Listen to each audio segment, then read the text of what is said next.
Hey everybody, welcome back. Night after night. Hey, we've got two shows in a row. Second up is Micah Spivak. Tonight we're going to be talking about the latest Comic Connect Event Auction, number 58, and we've got the preview tonight and a lot of art to look at. So I'm going to bring Micah in and get us rolling here because this will be a few hours of fun. How you doing, Micah? Long time no see. I know, it's been almost 2 days. Yes, exactly. But I'm glad you got back in one piece, although it was a little bit of a delay. Yeah, back eventually. It's fine. Better than not getting back at all. Exactly. But I saw Bill at Heroes this weekend, and Heroes Con's a lot of fun. I like that show a lot. It's a great art collector show. A lot of fun. It definitely is. There was hanging out, a lively auction. Yeah, were you there? I don't see it. It's just the show's too big. You can never remember who you see where and when. I was in and out. I was there for a chunk of it. It's long. Yeah, no, I know. It's like, well, there's unlike the Superior OAX auction, there was no food. See, that's true. And everybody said our auction went long, right? At 2.5 hours, probably 4 hours. The Heroes auction was like 4 hours. And it started an hour late. Nothing. Yeah. I mean, it's a challenge, man. When you try to pull stuff together on the fly like that, and theirs is really all on the fly. Most of that art comes in that day. Yeah, so, some of the art was created that day. Yeah, so that's hard. At least at OAX, we had probably 70% of the items already in hand when the show started. We were able to proxy bid it and all that stuff, but it's not easy. Hey, you're an auction house, you got to have everything together a month or more in advance. Yeah, no, for sure. No, I agree. But what are you gonna do? No, but it's part of I think it's part of the ritual of the Heroes Con auction is the chaos. That is true. It's loud this year. They didn't have the extra microphone or speakers in the back. They needed a few of those. I think it would have been. Yeah, maybe. I don't know. It's just part of, I think, hotel PAs. I mean, you had the same issues. It's like it's hard to hear. Mm-hmm. I don't know if there's a fix for that. No, those rooms are all echoey. Yeah, there's no way around it. But we've got we could probably talk about all 378 pieces of art that you have in here tonight. 330 hours. It's a lot. All right, I'm gonna get right into it. It's a good auction. There's a lot to get to. I'm gonna try to get to as much as I can. And you want to start with this ridiculous John Arita Senior cover. It's amazing. Yeah, we're gonna make Alberto happy right from the start. right off the top. Yeah, Romita Senior, pencils and inks. The first appearance of Nightshade, Queen of the Werewolves. I really love. My favorite thing about this cover is the way Romita split it to make it. It has the appearance of two separate images with the light, the cap and Nightshade over here, and this Falcon in full werewolf mode over here. But Romita was great at designing covers, and when he inked his own pencils, it's perfect. I love his thick, sort of confident, slick inking line. Honestly, if I had to choose pencils or inks by Romita Senior, I think I prefer his inks over other artists to his pencils inked by other artists. I mean, depending on the inkers. But in a perfect world, you get both of them, and that's what you got here. And I think the price that this is at right now is an indicator of how much people like Romita Senior inking himself, and also Captain America, and a first appearance. And it's got a lot going for it. It's great. It's great. Having Cap on it helps a little bit. I'll say I never even checked what the bid was at, so 76,000. Yeah. 5 days out, or wait, six days out. So what night is this? Is it Monday? Monday. Next Monday. Yeah, I should have led with that. Thank you, Bill. Auction ends next Monday, starting at 7 o'clock Eastern. So 7 o'clock. Check your time zone. You got some time, everybody, to go through the Comic Connect lots. So I hope everybody loses what they want in the other auction this weekend, so they can save some money. which happens a lot, as we know. I mean, you go through. It's okay to save your money. Can I call them the distinguished competition? Is that right? Which of course makes us Marvel Comics. I'm just saying. Mm-hmm. This is when we even had the opportunity to get this piece, I was thrilled. So this Frank Miller covered Moon Knight number 12. It's a great early. This is 1981, so like right sort of smack dab in Miller's Daredevil run. So this cover was bought in 1982 from Miller by the guy who consigned it to us. And he was not a known collector, so it was on nobody's radar, this cover. And here it is. And now it can belong to its second owner other than Frank Miller. And it's great. I love the light and dark contrast in the cover, which Marvel completely ruined when they colored it. Go look at the cover that this image colored. They did not do it justice. No offense to whoever colored it. But really great. You can see the Ronin style coming through 3 years before he started working on Ronin. Really, really strong. And I'm really excited to see where it ends up because it's, doing well right now. But it's who knows? I don't know where this cover is going to go, but I like it a lot. I agree. I didn't see the Ronin, style until you see it now, right? I can't see anything but that. So I had originally thought that it was possible that, so this is Miller inked by Al Milgrom, and I had wondered if Miller had actually done some of the inking himself, but then I posted it with some of the other pieces on Facebook, and Milgrom commented on the post, just wondering if maybe he said he always wondered if his inking on this cover influenced the Ronin style, which is possible. There's definitely a similarity. I really like the big chunky lines. I think it's great. Honestly, I think it's one of the nicest pieces by Miller that's not inked by Miller or Jansen. Yeah, no, I agree. I dig it. So just keep it moving, and we'll get to the Judge Dredd bike in a few minutes, because that piece is also very cool. All right, so this one back here, I'll pull it down. So did I see that this weekend? You did. You did see it this weekend. This is Adam Kubert. It was Wolverine number 88, 1993. So this Wolverine 88 is the first time Wolverine and Deadpool ever meet. So Deadpool had been around for a couple years, but he'd never met Wolverine in a comic until this issue. This is pages 6 and 7 of the issue. By a large margin, the best 2 pages from the whole issue. The only other, the opening title spread is a double spread, and this one's better. Giant Wolverine. This is from pretty early on in the Bone Claws era of Wolverine.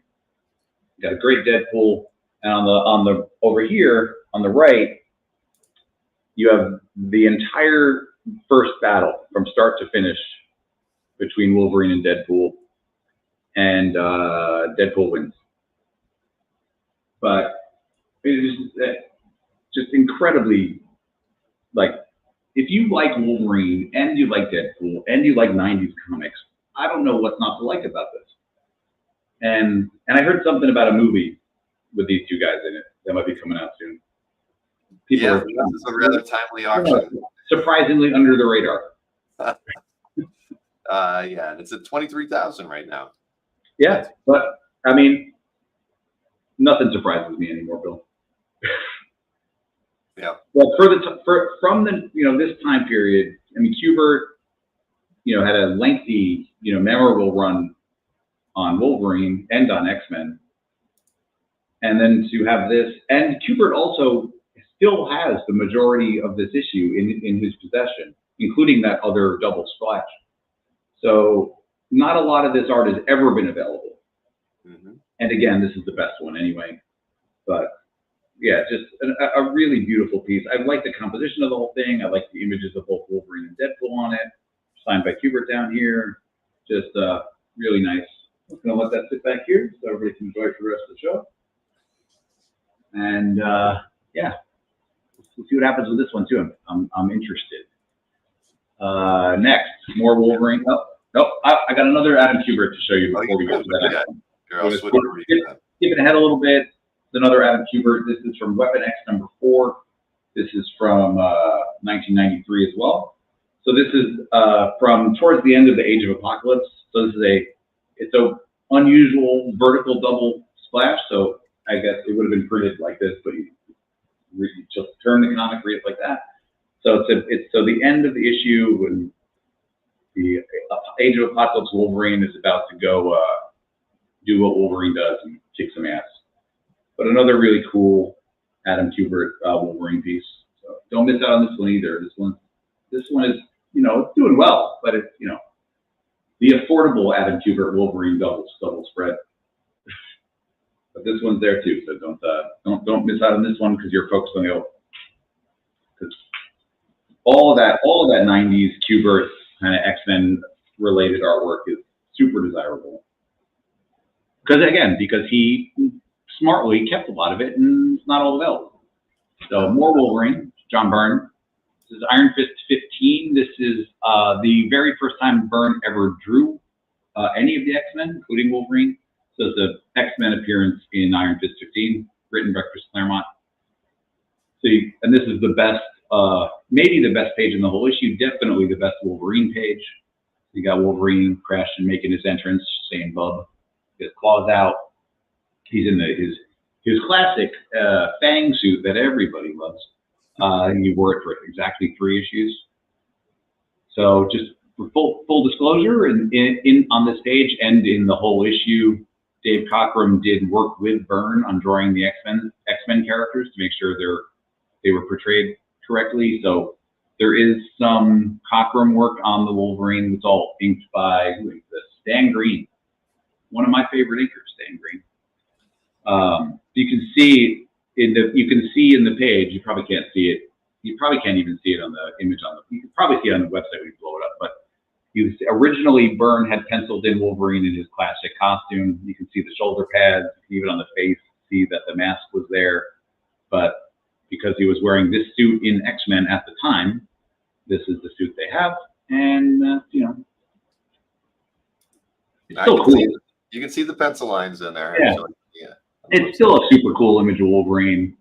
I like this page a lot. And you don't get a chance to get a character drawn by an artist who's associated with that character from the first time they ever did very often. Very, very true. And Dan Green is Jason D'Ambrosio's favorite X-Men inker as well. I mean, my sort of, I'm going to try to not go off on too many tangents tonight. Long-time viewers will know that that's difficult for me. My era of X-Men that I grew up with was that Silvestri Dan Green era, and I just have a huge soft spot for Dan Green because of that. Next, he was incredible. I see, because I see a lot of art, so I see things that Dan Green inks that maybe I wasn't aware of that he had done, and I'm like, he's still great. Got some Fables pages that we'll get to later. Dan Green inking Mark Buckingham on Fables, and those are great too. I didn't even know he did that. I haven't seen those yet, so I actually got to say hi to Buckingham at the. I saw Bucky at the show a little bit. So where are we going? I got the right one here. Yeah, this is Tales of Suspense number 75. This is layouts by Kirby, finishes by Ayers. So Kirby, did all of his layouts on this page. So his art is on this page. All the writing in the margins is Kirby. But so Tales of Suspense 75 is the first appearance of Batroc the Leaper and Sharon Carter, both of whom are on this page. But this is a super significant Batroc page. This is I think it's the 3rd page in the issue that he appears on, only the 2nd in costume, and the first one where he and Cap appear together. So it's the first time they meet. Batroc introduces himself. He does a little leaping flip kick because, Batroc. And then he gives him a little salute and a bow. And I think this page is fantastic. I like everything about it. I like Steve Rogers changing into Captain America, like he's Superman up at the top. I love this image of him running forward. I love, this is a great panel. That's Sharon Carter there. And then the leap and the kick is Buck. And then the salute. I think this page is fantastic. And yes, 1965. It's like a nice early Silver Age first appearance. You got no arguments for me. I love that the middle panel with him leaping at him. I mean, that's. Oh yeah. I'm going to talk about a few more Kirby pieces while we're on Kirby. Next one, I'm just going to jump ahead a couple pieces in the list. This is the splash page to Thor 150. So you've got at the end of issue 149, Thor is appears to have been killed by the Wrecker. And then so here you have the hand of the Wrecker and the supposedly dead body of Thor. And I don't know that I've ever seen a larger image of Thor's face than this one, by Kirby anyway. And it's like a really nice, like reverential, like image of a god who at this point, is supposed to be dead. And for Thor, I think it's easy to sort of not think about it as it was at the time. But Kirby, when he was at Marvel, jumped around to a lot of books. He did a lot of things for a little bit, like that cat page that he just did the layouts on, a lot of things like that. But Fantastic Four and Thor were the two books that he was most proud of, and were the ones he worked on the most. So, obviously, Fantastic Four for 103 issues, but he drew a lot of Thor, more Thor than any other book besides Fantastic Four. So, what about his X-Men work? Everybody in the audience always gives me grief for not putting Kirby as the top 5 X-Men artists. I mean, because he didn't draw very many issues. There you go. See, that's my exact reason. And I'm going to take some heat for this, but the X-Men comics from the 60s, I'm not talking about anything that happened with the X-Men later. The X-Men comics from the 60s are proof that not everything that Lee and Kirby did was great.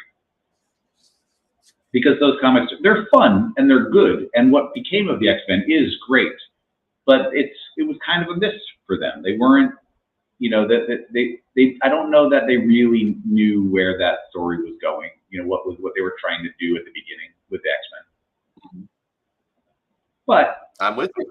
That's my argument. I'm not, and there's no criticism of the work. The work is great. The drawing it's still Kirby from the 60s. It's amazing.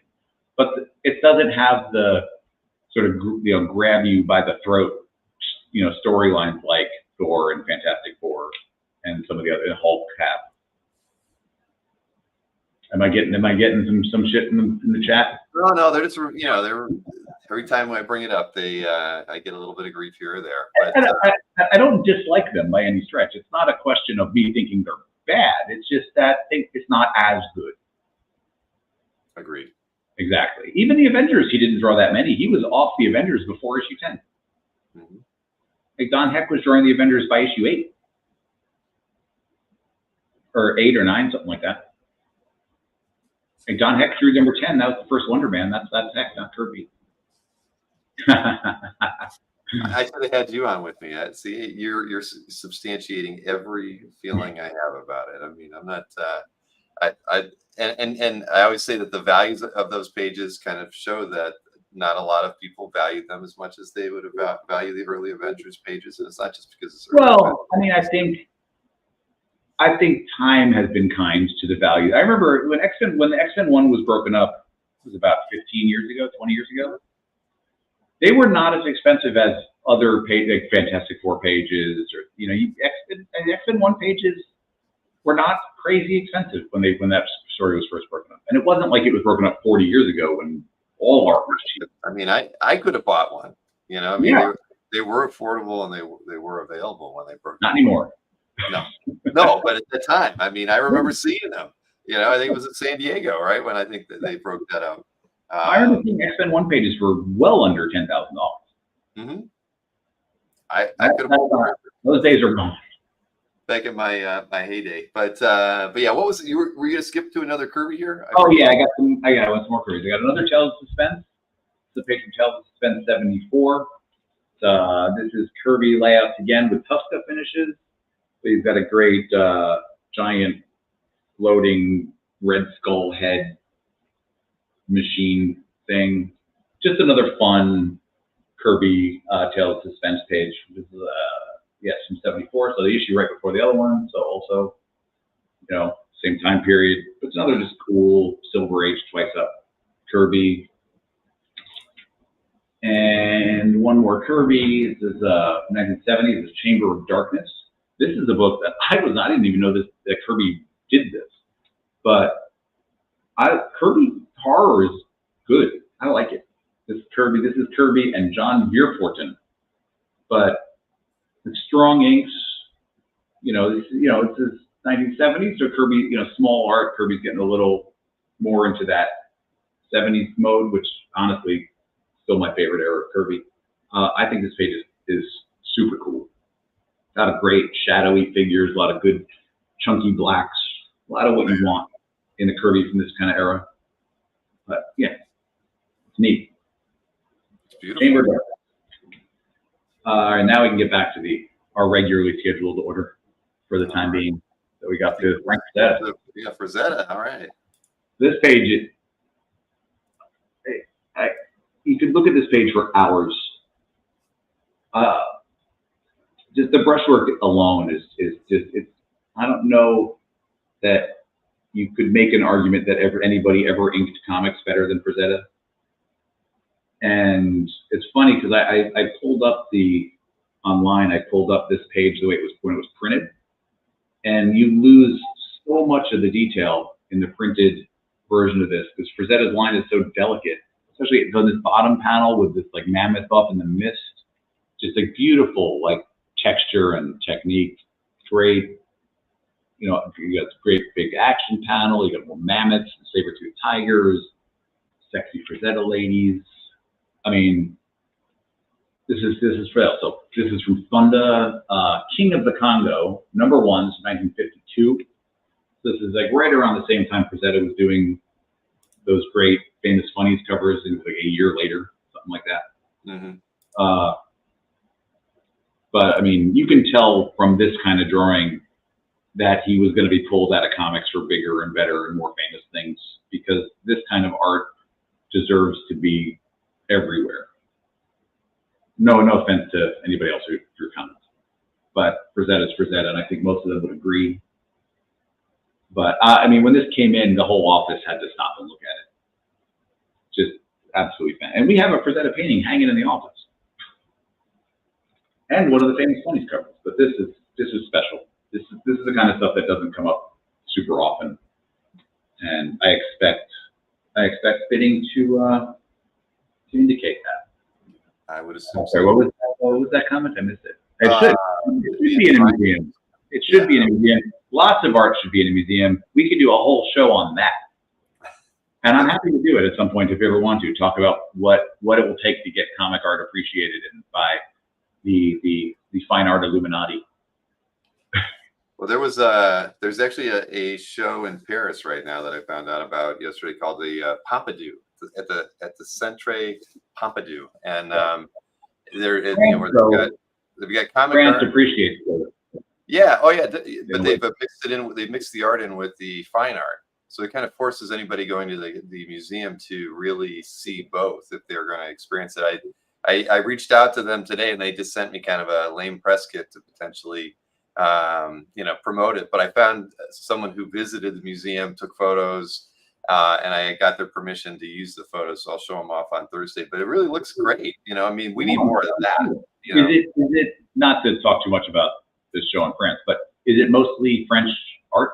It was, unfortunately, mostly European artists. I was hoping it was going to be more of a wide breadth of narrative art, but it really doesn't appear to be, at least from the photographs that I was able to see.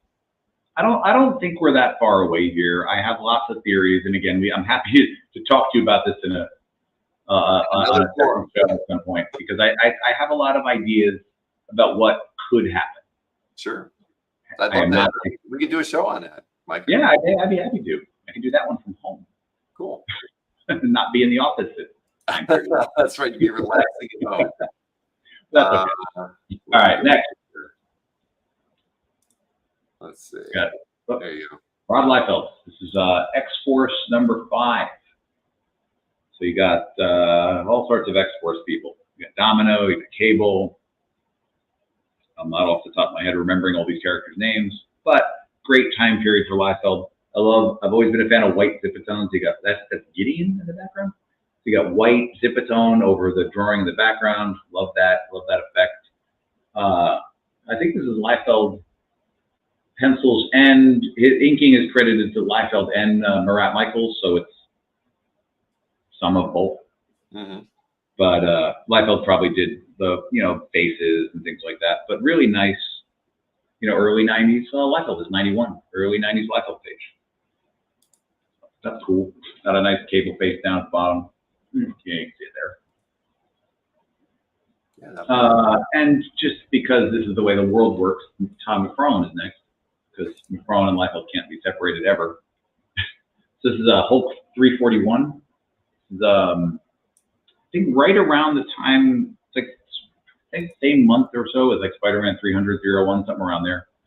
But so McFarlane pencils and inks, which is unusual on the Hulk, and it's just non-stop action. So Hulk, Man-Bull.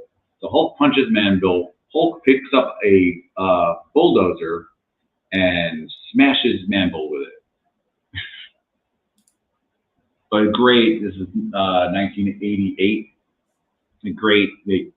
McFarlane really just coming into his artistic peak and putting all the bells and whistles in. The detail on this page is ridiculous. It's hard to even see all the detail in the scan.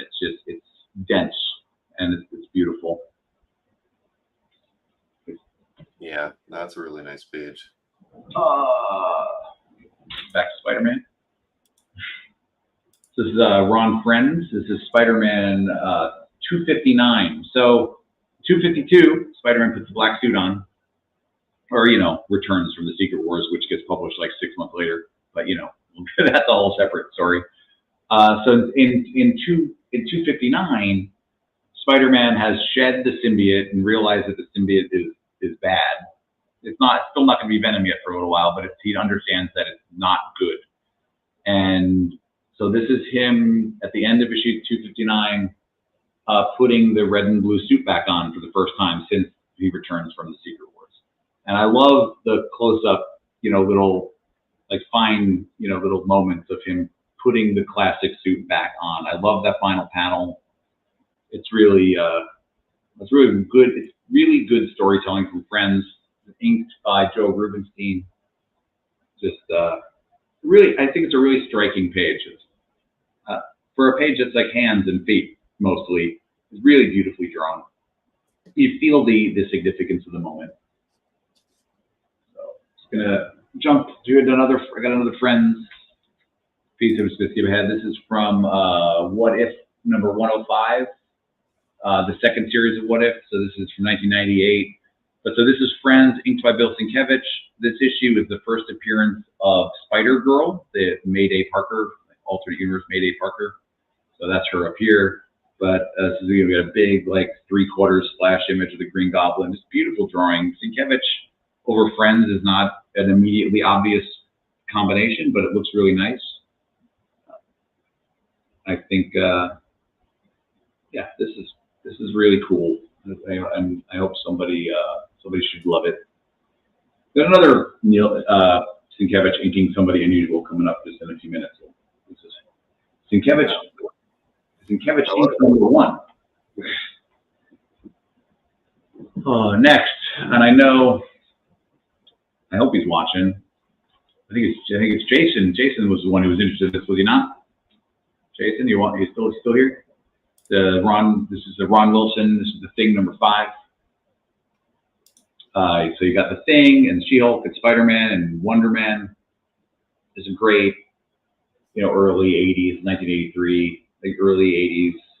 This is the Thing's first solo series, I think. See, I remember some things, Jason. But yeah, no, this cover is super cool. This logo is a recreation, but who cares? The rest of it's great. This is Ron Wilson and Al Milgrom.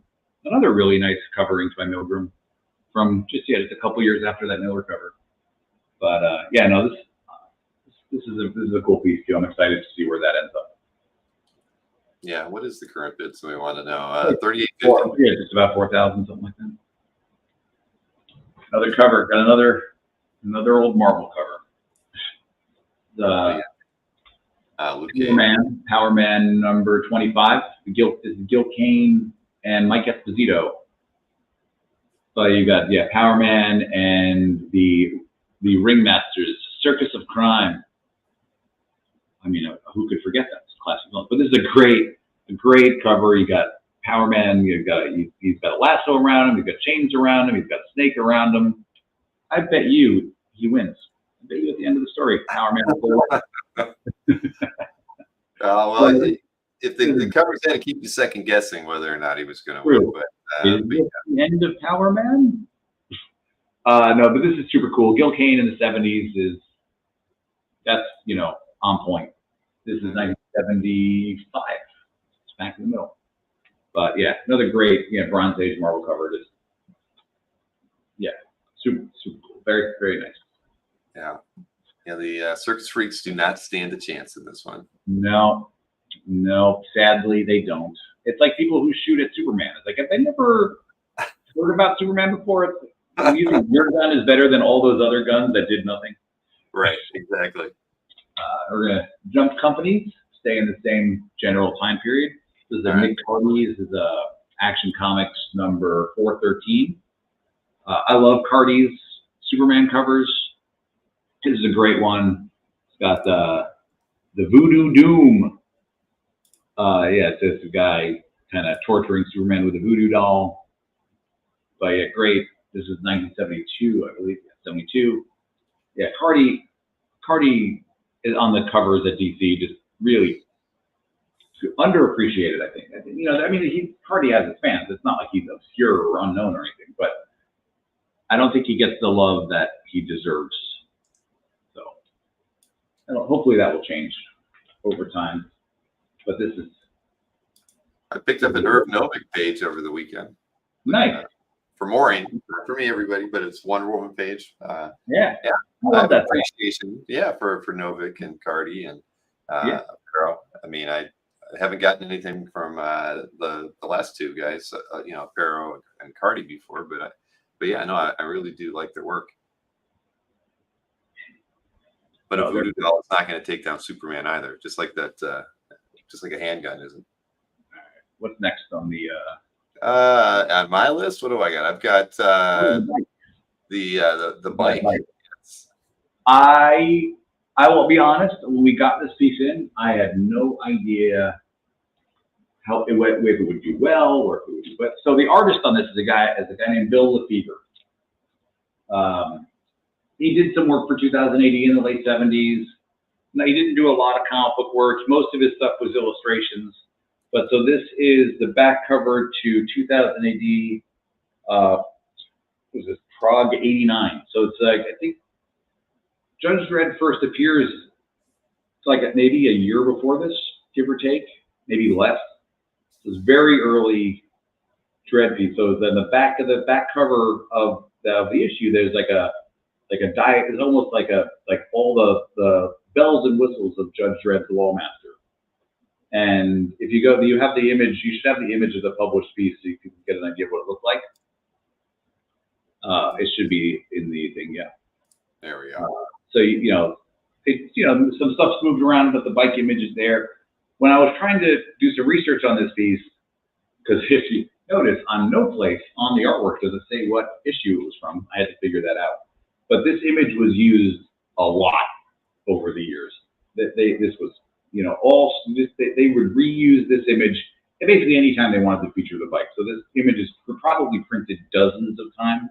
Mm-hmm. And I'm really pleased to see it doing well in the auction, partly because the consigner is the artist and no one has ever owned this but him. Oh, wow. So Like he didn't know what it would do either. He was just like, I don't know, you think somebody would want this? And I was like, somebody's going to want it. I just have no idea for how much money. And I'm really pleased to see it doing well, because it's a really, it's a standout piece. It's a really punchy image. It's big, it's cool, and I'm happy it's doing well. There's another piece by him in the auction as well, another 2080 back cover, not Judge Dredd related, but another sort of like a spaceship from one of the science fiction stories. But yeah, that's a cool one. 3,700 right now. Yeah. Are we up to Gil Kane? Is that what's next? I mean, yeah, more Gil Kane. Yeah, Gil Kane. Yeah, Spider-Man. That's Spider-Man 120. So this is Gil Kane, inked by John Romita, as we were talking about before. So it's yes, it's page 2 from Spider-Man 120. This rock that Spider-Man is hanging onto on the previous page was flung out of the water by the Hulk.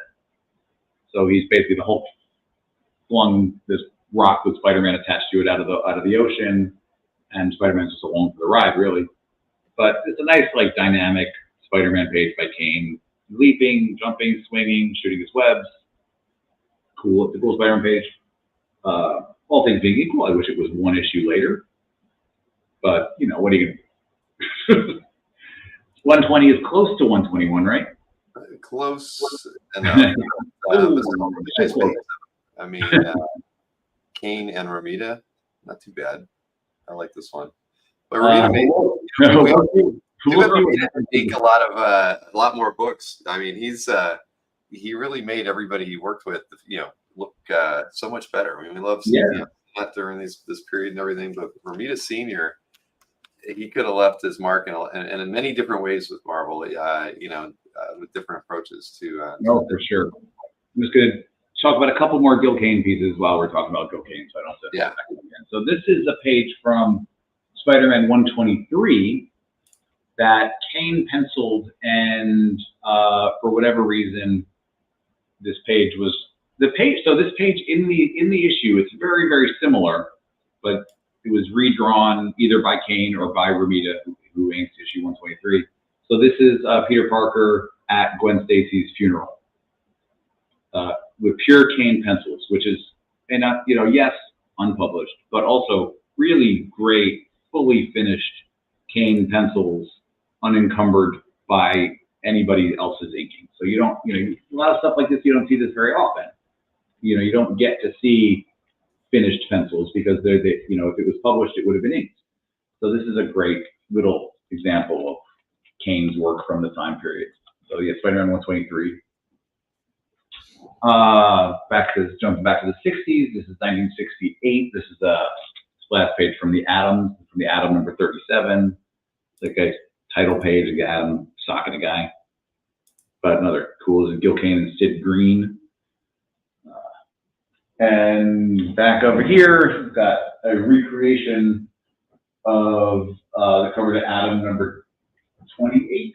It's a full color recreation, all by Kane. This was done in 1997. It's enormous.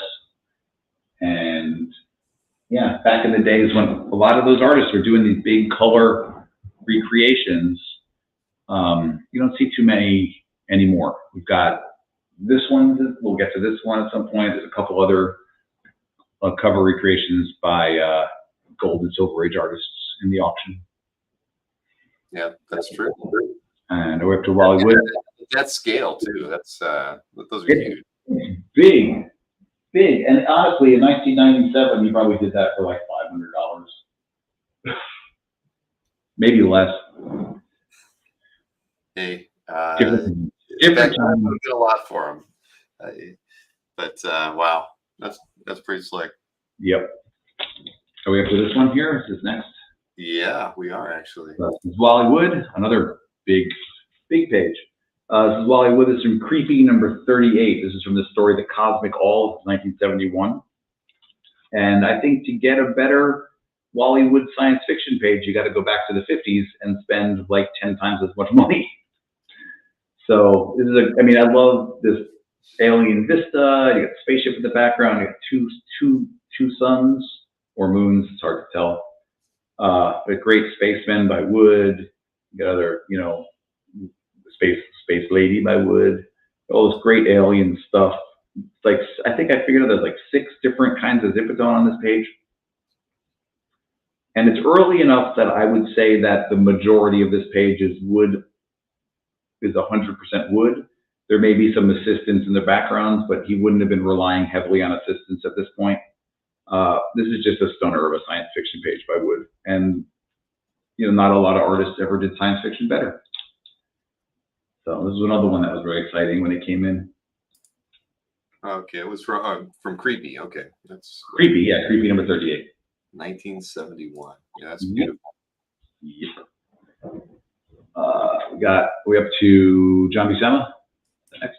Yes, John Buscema, Ms. Marvel page, right? Yeah, I'm going to talk about a few John Buscema pages just to get them all out of the way.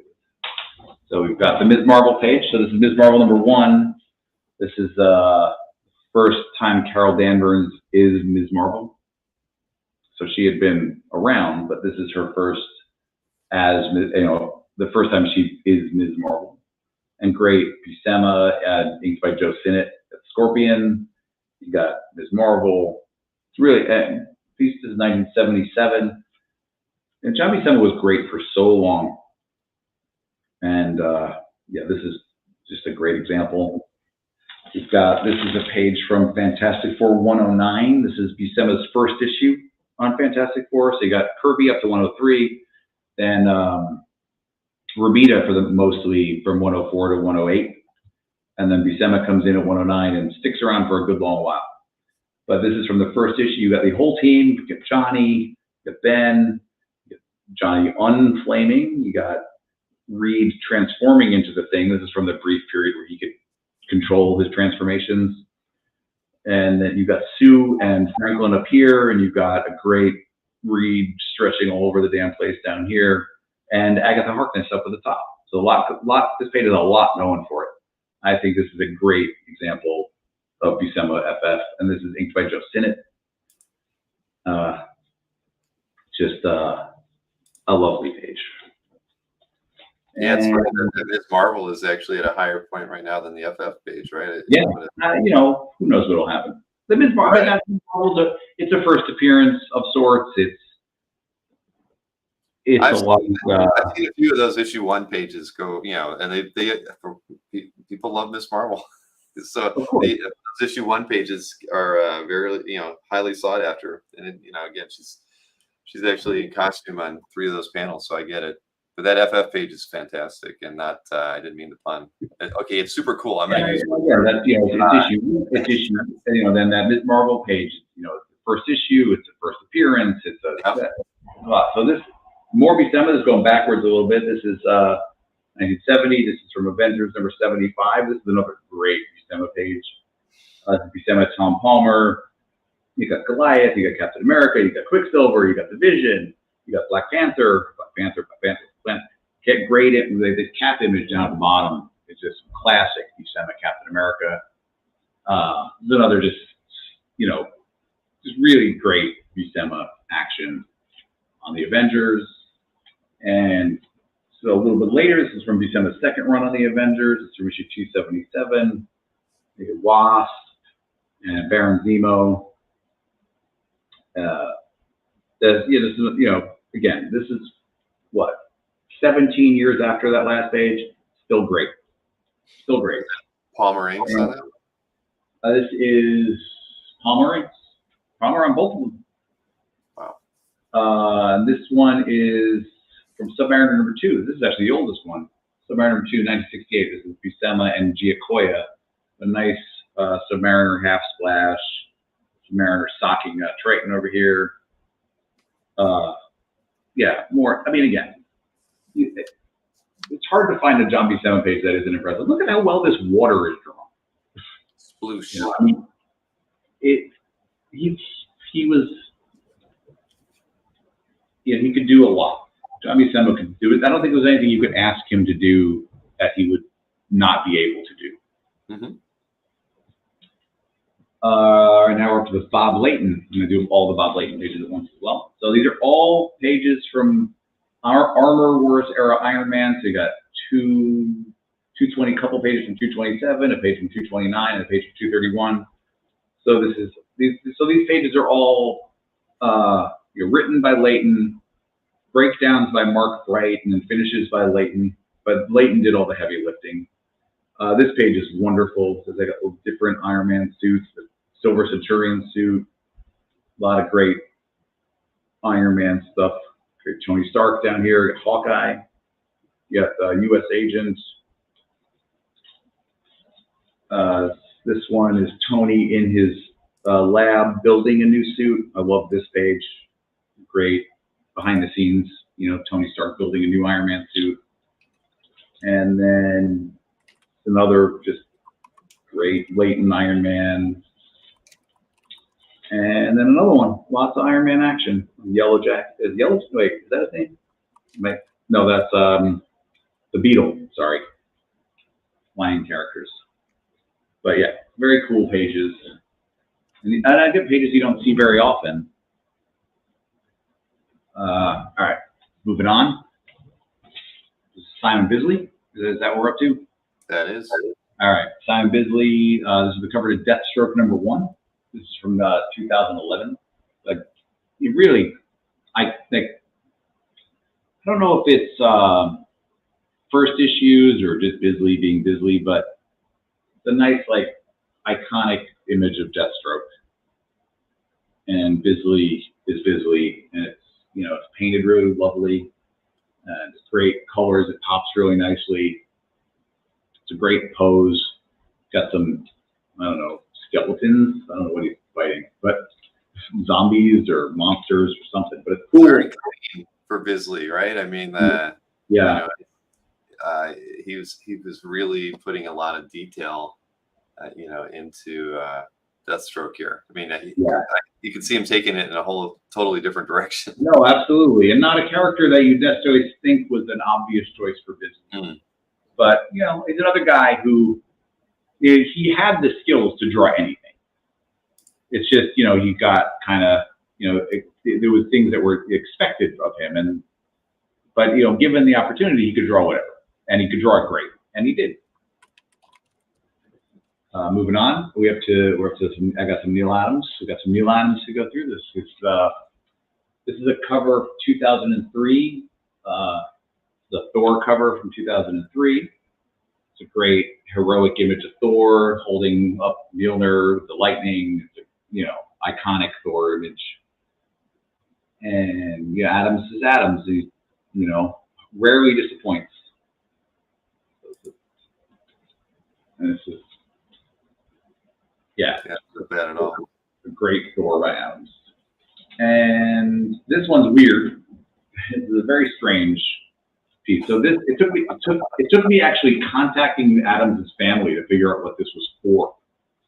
Because I was like, why does this piece have Wonder Woman and Superman and Spider-Man and the Hulk and a bunch of characters from Battlestar Galactica and Bugs Bunny on it? And so we found out that this was done for a company called Contact, who made stickers. This was back when Adams was doing a lot of advertising work in the 70s. So it's basically just him doing all the kind of, pop culture characters that they have the license to make stickers of. So you've got DC characters, you've got Marvel characters, you've got Battlestar Galactica, you've got Bugs Bunny.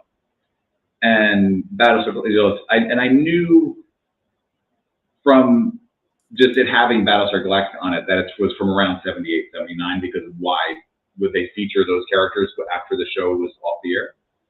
Mm-hmm. But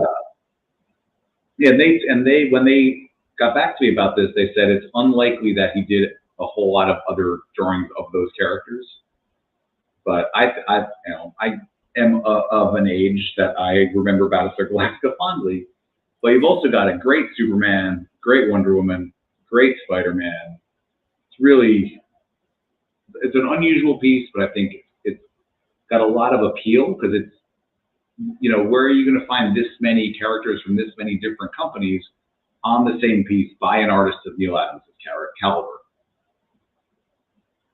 So I think it's neat. You won't find another one. No, probably not. Probably not. And the last Adams we have, this is the part 2 of our odd Bill Sienkiewicz. I mean, it's not odd that Bill Sienkiewicz is inking Neil Adams because of how Bill Sienkiewicz's career started. But exactly. it's Yeah, nice.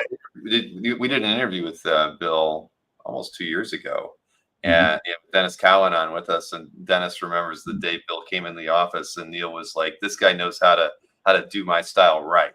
You know, he brought everybody over to the table to look at Bill's portfolio, and he was like, "This guy gets me."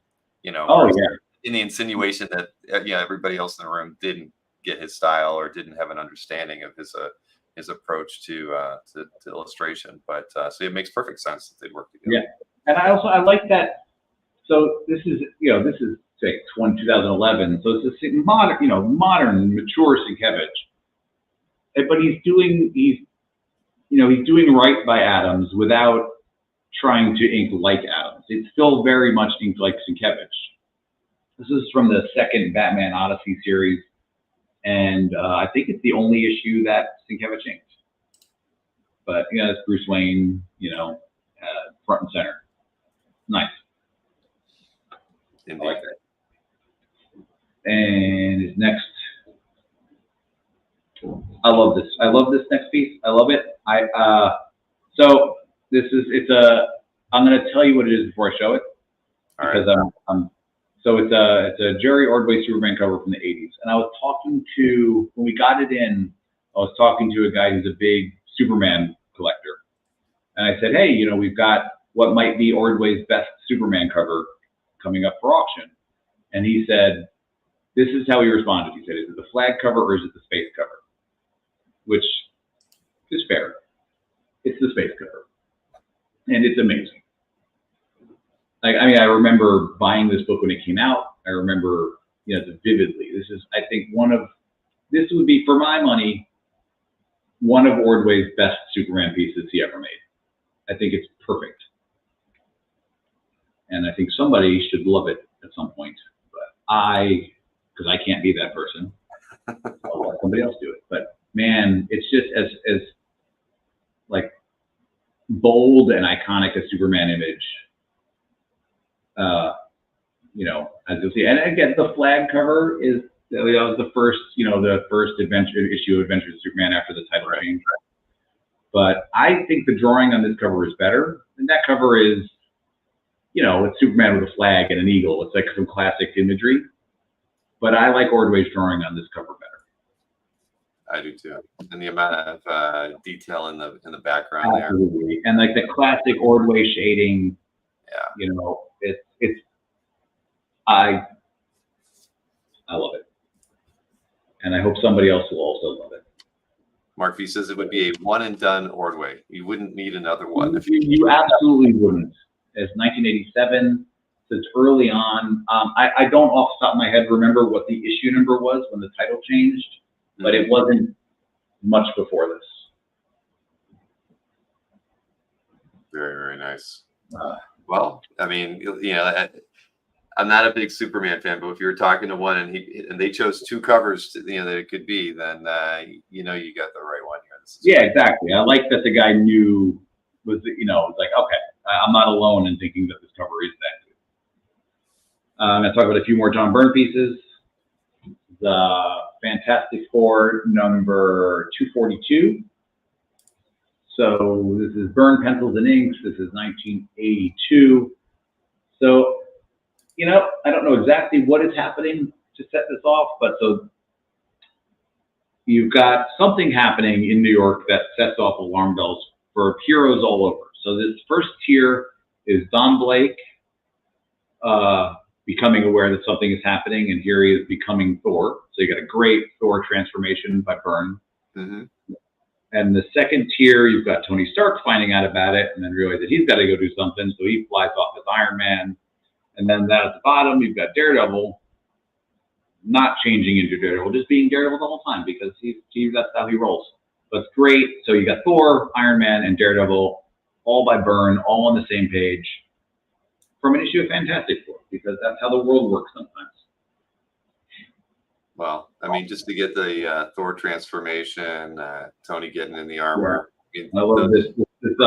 The first Daredevil panel, the swinging Daredevil, is like classic Byrne swinging hero. Mm-hmm. He does, Burns, Burns, like, has a very particular way he would frame, Spider-Man swinging or Daredevil, it's like he's very, very much Byrne. This is page of Alpha Flight number 3. This is all, man, is this Aurora? Is that her name? Or what? Snowbird. Her name is Snowbird. Right. I was going to say, I think I'm not looking at the page on the website. There we go. Yeah. So, yes, all Snowbird, but great image. I love the first panel. Is great. Just beautiful drawing. This was Byrne again. Byrne inking himself again. It's 1983. Just another lovely page by Byrne. And then this one is really interesting. So this is a sort of it's not a straight recreation because it's not exactly the same. So it's sort of a revisit or a new take on Byrne's pinup that he did for the back cover of Wolverine 1. So the only real differences are, and this was done in 2012. So in the original version, the black stripe is on the other side.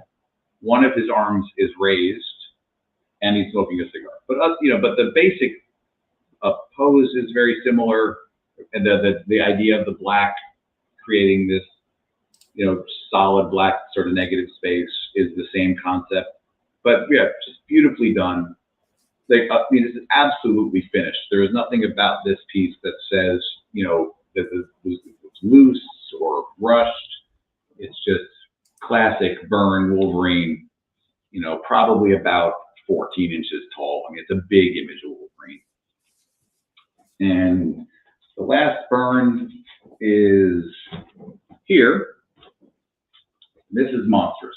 This is one of the large size commissions that Byrne no longer does. This is from 2008. So this is, you got Havoc and Phoenix and Cyclops and Polaris, the 2 X-Men couples, the brothers and their girlfriends, fighting Magneto and Juggernaut. And it's another one just dense with detail from Byrne. That era of Byrne commissions, the mid 2000s to say 2010 or so, I wish I had gotten one. I thought about it and I didn't get one, and I regret it. But this is a great one. This is, he didn't do a whole lot of these gigantic ones. And it's really, look at how big Jean is, how big the Juggernaut is. You really get a sense of scale and action. The Havoc using his powers, great. Really fantastic. And they get these commissions, because they were commissions, don't often come up for sale because they're not that old, and a lot of the original owners still have them. Yeah, John's not doing anymore. Not do them anymore. Yeah. Next up, J.G. Jones. J.G. Jones. This is Transmetropolitan number 46. I think this is a great Transmet cover. It's got a lot, you got Spider Jerusalem being wacky. You got the cat, you got booze, you got cigarette butts. This is, I think this is the embodiment of Transmetropolitan right here. So yeah, I think this is a beautiful piece. It's really beautiful, like gray tones and ink wash, like really subtle work. If you want to pull up, if you do have the image. I do. Yeah, you can really see, it's really delicate work. Signed down here by Warren Ellis, down at the bottom. And yeah, really lovely piece. Gonna jump to another, we've got another J.G. Jones that I just want to show off real quick. This is Batman and Robin number 26. It's from 2011, but a really nice graphic Batman cover. Robin and I don't know who that is, I apologize. But yeah, but I love the way that the bats are great. It's a really beautiful composition and contrast in the image. I like the way Robin's cape is just a shape in his shadow. There's no real definition to it. It's just really smart choices by a pretty good artist in J.G. Jones. Pretty good. It's okay. Yeah, he is. Some places. I hear Essentials putting out a Marvel book of J.G. Jones' work. Oh, nice. be kickstarting it sometime in the future, I guess. But yeah, no, JG's, amazing talent. And Absolutely. No, I've been a fan of his for a long time. Yeah. This is so Assad Ribic. This was done as a cover to the trade paperback of Silver Surfer Requiem, and then not used for some reason. Some editor decided not to use it. You got Silver Surfer, you got Spider-Man. I love Ribic's use of color. I like the brightness of it. Really interesting choice of, it's always interesting when Surfer is coming straight at you. It's really powerful image. Yeah, beautifully painted by Ribic. And I think we're making pretty good time, all things considered. we are. It's 1 hour right now. What are we doing? How is this possible? Sam Keith? Yeah. Batman just getting closer and closer and closer. Till pretty sure he can smell you at this point by the last time. Sam Keith is amazing. This is from a mini series called Scratch. This is from 2004. I don't know that I've ever seen a piece by Sam Keith that I didn't think was at the very least beautifully rendered, beautifully drawn. And I mean, he's completely unique. There's, every once in a while you get artists like that who defy expectations with a style that is out of the ordinary and become fan favorites.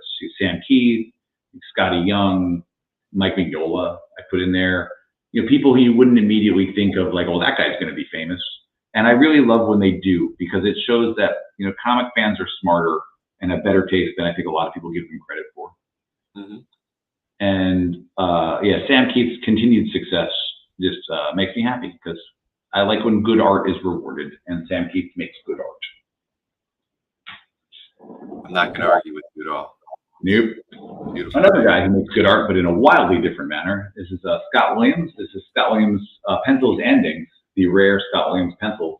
So this is a variant cover to the 2020 Wolverine #1.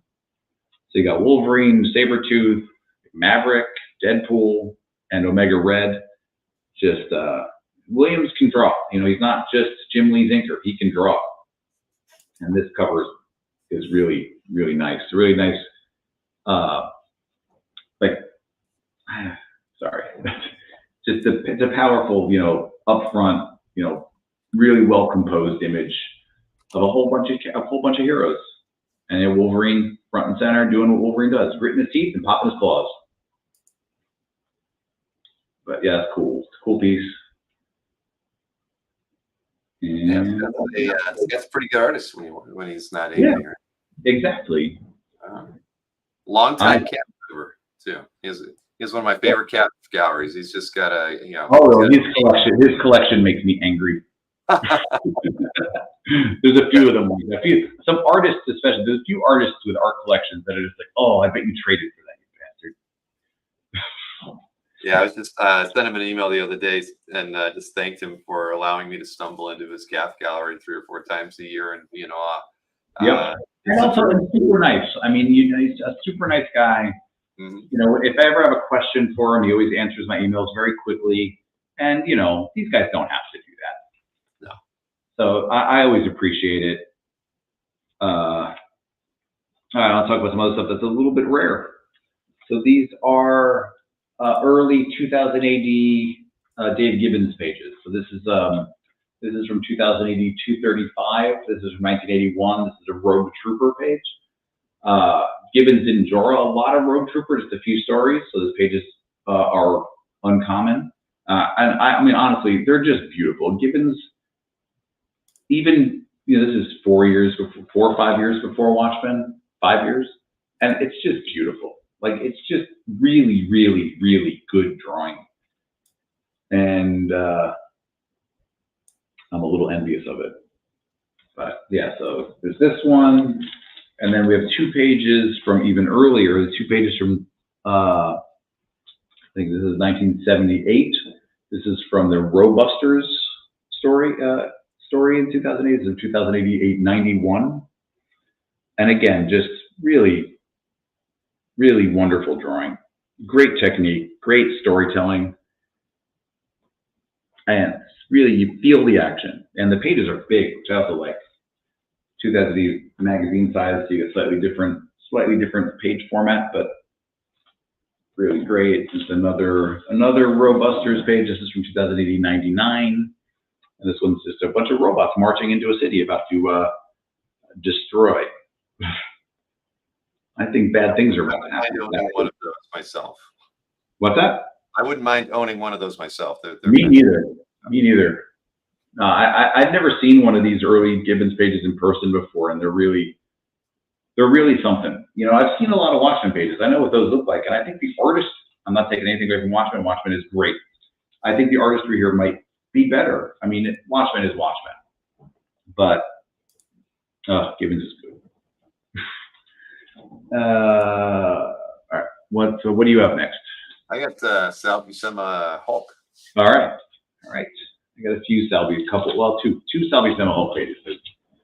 This is Hulk 203. A lot of good Hulk action by Sal. This is Sal and with inks by Joe Staton. So that's pretty cool. And then this is a page from Hulk 283. So 80 issues later. This is inked by Joe Sinnott. And this is a nice Hulk page with Thor in it. You can't go wrong there. You cannot.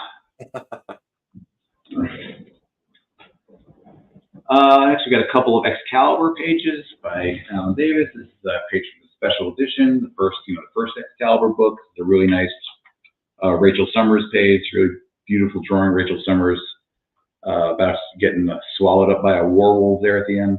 And this is one of the I don't know how many pages there are because it's not credited, but on the I've seen a handful of Excalibur special edition pages that are inked by Davis, and there's a note on the back of them where in Davis's handwriting that just says, Alan Davis inks. So this page is penciled and inked by Davis, and I don't, all of my appreciation for Rachel Summers is all from Excalibur. Sorry, X-Men, but loved this book when it came out. Really, and you got some great drawing in this page. Really nice mood and pacing. Another page from Excalibur number 46. This is Frankenstein and Megan from Excalibur. Again, just great work today. Davis is amazing. All right. Your collection? I do not have a Davis in my collection, and I'm a little bit annoyed about it. Someday. Same here. I don't have any either, which is so and he's around. I mean, he was at Heroes this weekend, but the way and I would be happy with a commission because I think the drawings he does are really lovely. But you can't. And when I'm at conventions, I'm working. And Davis, you don't just go get on the list and give money. You have to wait online and wait while he draws, which is fine. And if I was just there as a fan, I'd be happy to wait online for a couple hours to get a drawing from Alan Davis, but I can't. So if anybody ever wants to be a line monkey for me and stand online for just tell Vincent, you've got to watch the table for a few hours. Yeah, I'm sure he'd go for that. He might be in a good mood. You never know. Bring in a good consignment or two, and then ask for a few hours to roam the hall. Maybe we'll see. Next up, I got a page. I got a page in my hands right now. I have a page of art from Journey to Mystery number 83. I just teased it, but we'll take a look here. What is this? I know. Right? Unfortunately, it does not feature Thor, but this is still very cool. So this is from the backup feature in Journey 83 by Steve Ditko, and this is from a story called Where the Jungle Sleeps. And it's just a great story about lions by Ditko, and it's really amazing. So it's 1962. My apologies. 1962. So super early Marvel by Ditko. Yeah, Thor was like the third or fourth character introduced, and yeah, this is really early, really great. Twice up Ditko from one of the major books of its era. You're more likely to get this than a Thor page. That said, I'm currently looking at 3 of them, but that's a whole separate thing. But I think this page is great. You know, it's still identifiably Ditko. It's got that great Ditko incline that you know, especially from this time period. This is right around the same time as Spider-Man. I mean, Amazing Fantasy 15 is also 62. It is, isn't it? Yeah. So you know, this is very close to that. Just, you know, lions. There's probably I think it's somewhere. Yeah, exactly. I'm just going to draw a little spider down there and pretend that it's good. But no, I think this is really, really special. And to get any page from a major book like Eternity 83 is difficult. And then, or if you just want a Ditko and you look for something completely different, this is from like 2010, 2012, the modern Ditko from one of his self-published books. And I love these too. I think Ditko, for his entire career, never did anything by anybody's rules but his own. And I think this stuff he did in the 2000s, I don't think it was seen by enough people, but it's still very Ditko. It's completely insane, and I love everything about him. So they got this one here too. I think this is great. I would buy it. What do we got next? I think I have Michael Golden.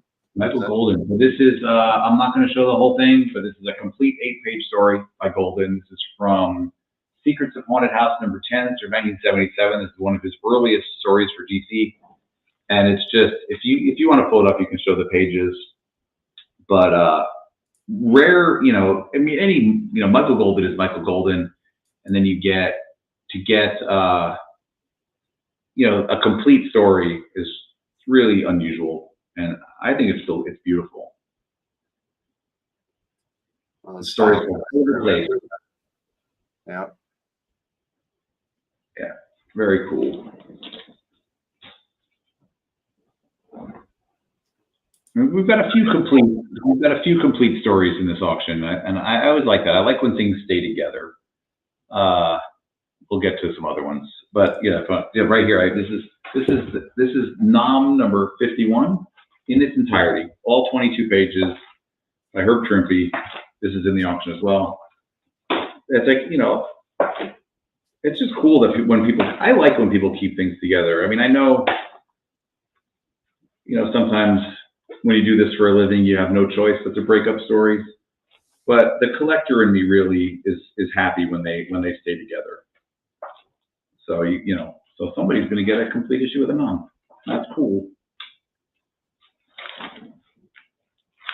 And it comes with a copy of issue 51, so you can look at it in color. Very nice. Are we up to? We're up to the piece on the wall behind you, directly behind you now. The Murphy Anderson. Yep. Murphy Anderson recreation of the cover of one of the rarest comics of the Golden Age. So Fantastic Comics number 3, I think it's from 1939. The original cover was by Lou Fine. That cover does not exist. And so Murphy Anderson did this, and this is published. This was the cover to, it says in the listing, I don't remember off the top of my head, it's like Comics something. What's the, it's in the title. Let's see, what was it? Fantastic Comics. Yeah, Comic Book Marketplace. So so it was a Comic Book Marketplace cover. And also it's one of like the classic books of the Golden Age. And one of Stephen Fischler's favorite comics. It's Fantastic number 3. And incredibly rare. I mean, that comic itself. What's that? I said that Stephen owned a few copies of this book. A few. He has a few. I would imagine so.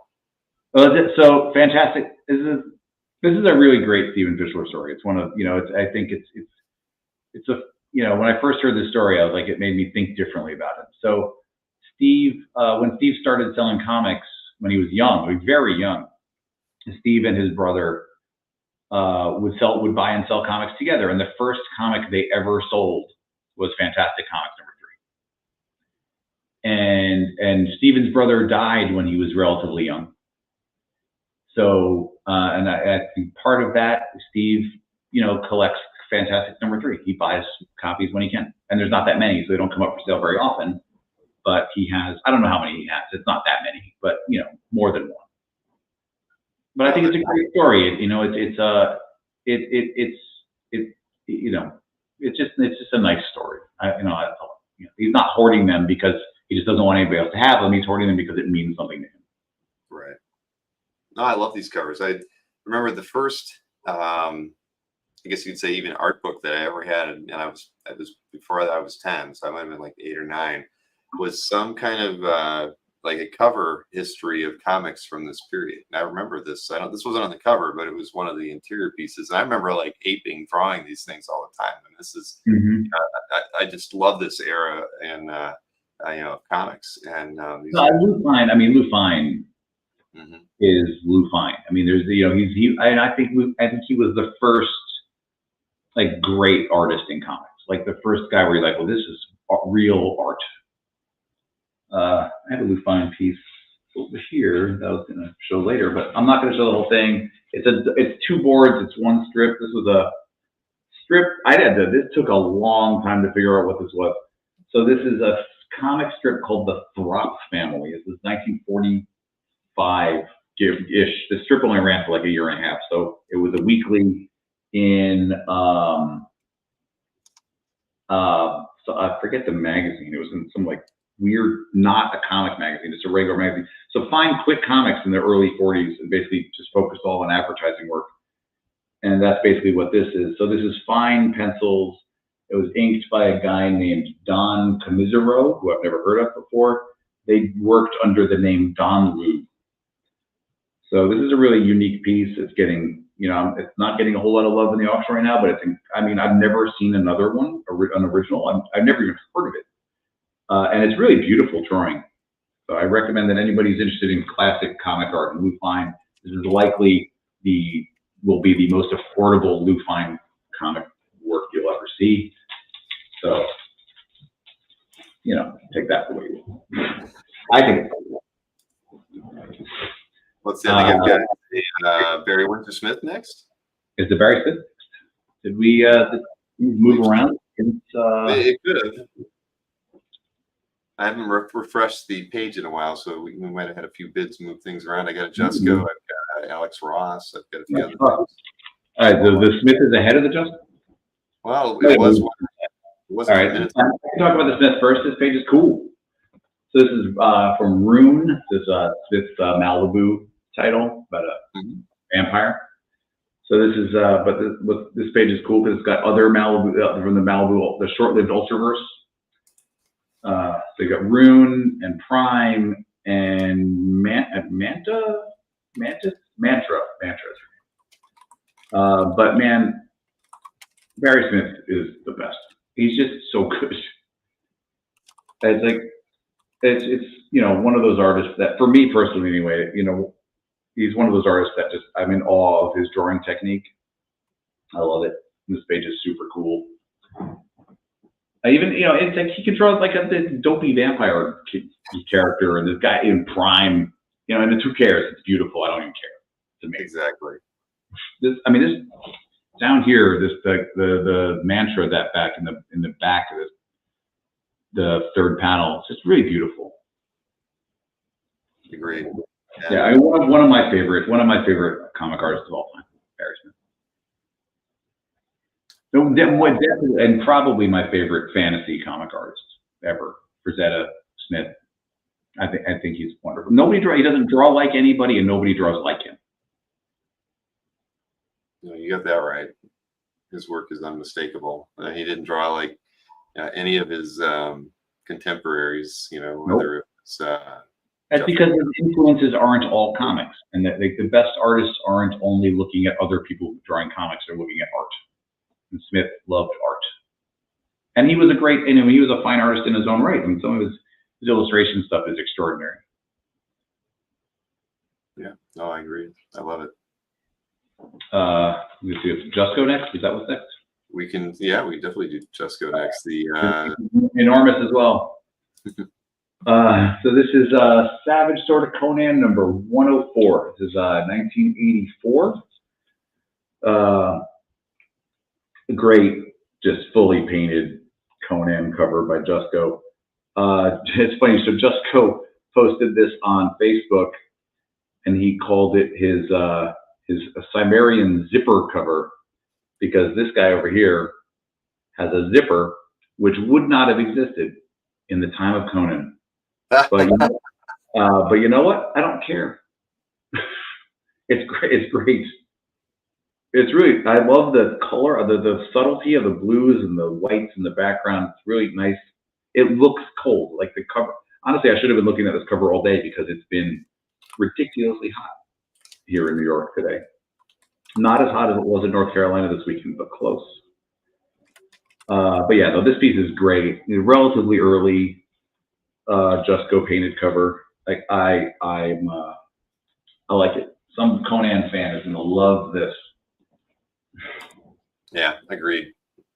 And so I'm talking about Conan is another one. This is Conan Annual number 11 from 1987. This is Ernie Chan, painted by Ernie Chan. Mm-hmm. Another really nice Conan painted cover. Really, and then Chan is another kind of classic Conan artist.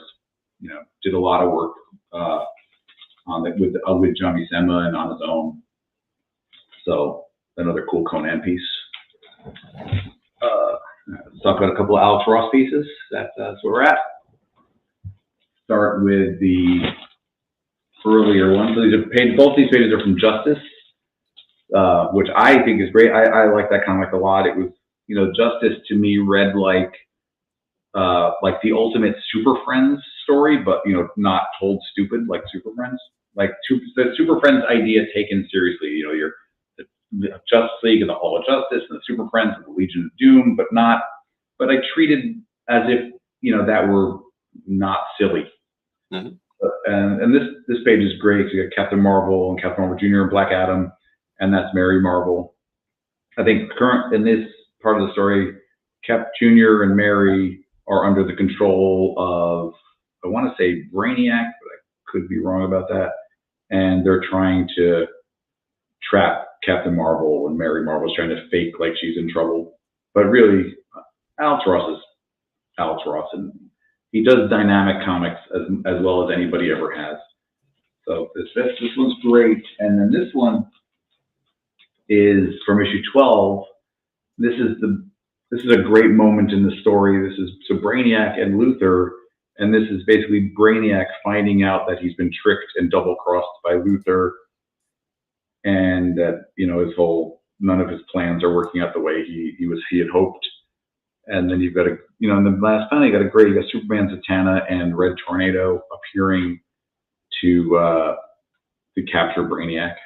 Really, this page is beautiful. I think Ross, there's little things like the way he does the lights on Brainiac's head. It's like it really looks lit up. Like a really beautiful painting. And we have a classic 9-panel layout there. Yeah, there you go. What we got here? I have I actually have the Plug, the one that we had talked about. Yeah, you want to pull that up because I don't have it. You want to make it as big as you can. Mm-hmm. No, I mean this is Werewolf by Night number 5. Mike Plug, pencils and inks. The only issue of the Werewolf by Night series that Plug inked, and we've talked about one of these in the past. We sold one of these a couple years ago. Plug inking himself is like a different artist than Plug inked by somebody else. It's so incredibly confident. I think that Plug left a lot of the work for the ink, and when he inked it himself, he knew what he wanted to fill in, and we left it for other artists. Sometimes his work can appear loose, but you really see the intent here, and he was a master. I mean, Plug is still alive. I don't want to refer to him in the past tense, but some of the nicest comics, and Marvel horror comics in the 70s may as well just be Mike Plug comics, like the Werewolf, Frankenstein's, just so much great stuff. Ghost Rider, yeah, really. just really great drawing. Like really, really, just on point technique and storytelling and just composition is really fantastic. I love them. And based on what the last one sold for, people agree. Agreed. Yeah, there's not enough Flugard out there either. There really isn't. And from my understanding is that he still has a lot. I'm not 100% sure how much or what he has, but it is my understanding that a lot of his artwork he still owns, which is why you don't see a lot of pages, pencils, and inks by Flug on the market. Makes sense. Yep. All right, what do you have? What do you have next? I've got Joe Mad Battle Yeah, Chaser. Battle Chasers. Got a couple of Battle Chasers pages. You got this one that you're showing here. This is, yeah, I mean, just Joe Mad being Joe Mad. Battle Chasers are both from issue 5. Are they consecutive pages? They are not.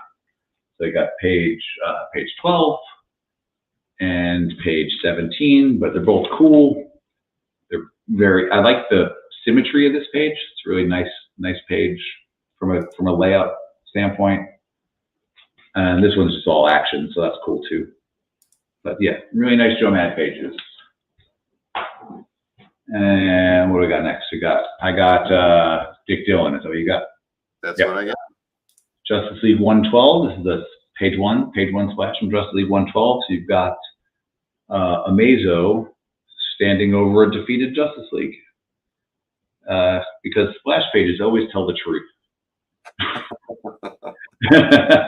No, but this is great. You got the whole team, and then this is a great image of Amazo.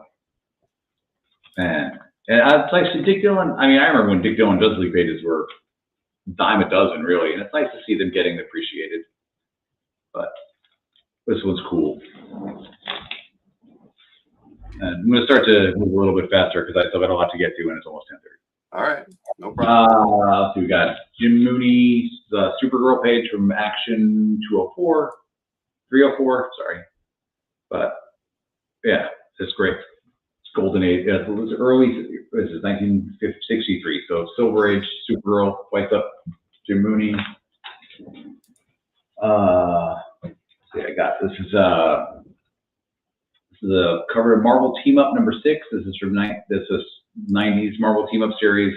It's Spider-Man and Submariner. This is by Bernard Chang. It's great Spider-Man in chains cover. This is very, very reminiscent to the cover of Spider-Man #148. There's another similar Spider-Man in chains cover. And yeah, just cool 90s Spider-Man Submariner. And Bernard Chang is great. This, I like this stuff. I like this era. It's very nice. Mm-hmm. Moving on. Okay, we got this page is cool. This is Mike Mignola. This is Web of Spider-Man Annual #2. This is 1986. So you got Mike Mignola. It's inked by Jeffrey Sherwood, which is also interesting. And you got Spider-Man in his black suit drawn by Mike Mignola. How many of those pages exist? Not very many. I was going to say that one. Very few. I mean, how many Spider-Man pages by Mignola are there? Much less black suit Spider-Man pages. Mm-hmm. But that was really unusual. I had no idea this story even existed. It's like backups. It's like a backup short story in the Web Annual #2. Sorry. But that's a pretty cool page. And let's see. Then I got this is a Mike Zeck Captain America. This is Captain America #279. I mean, Zeck Captain America is probably maybe my second favorite Zeck work. I think Kraven's Last Hunt and then Captain America. Mm-hmm. Yeah, it's beautiful works of Zeck and John Beatty, as all the great Zeck is, inked by John Beatty.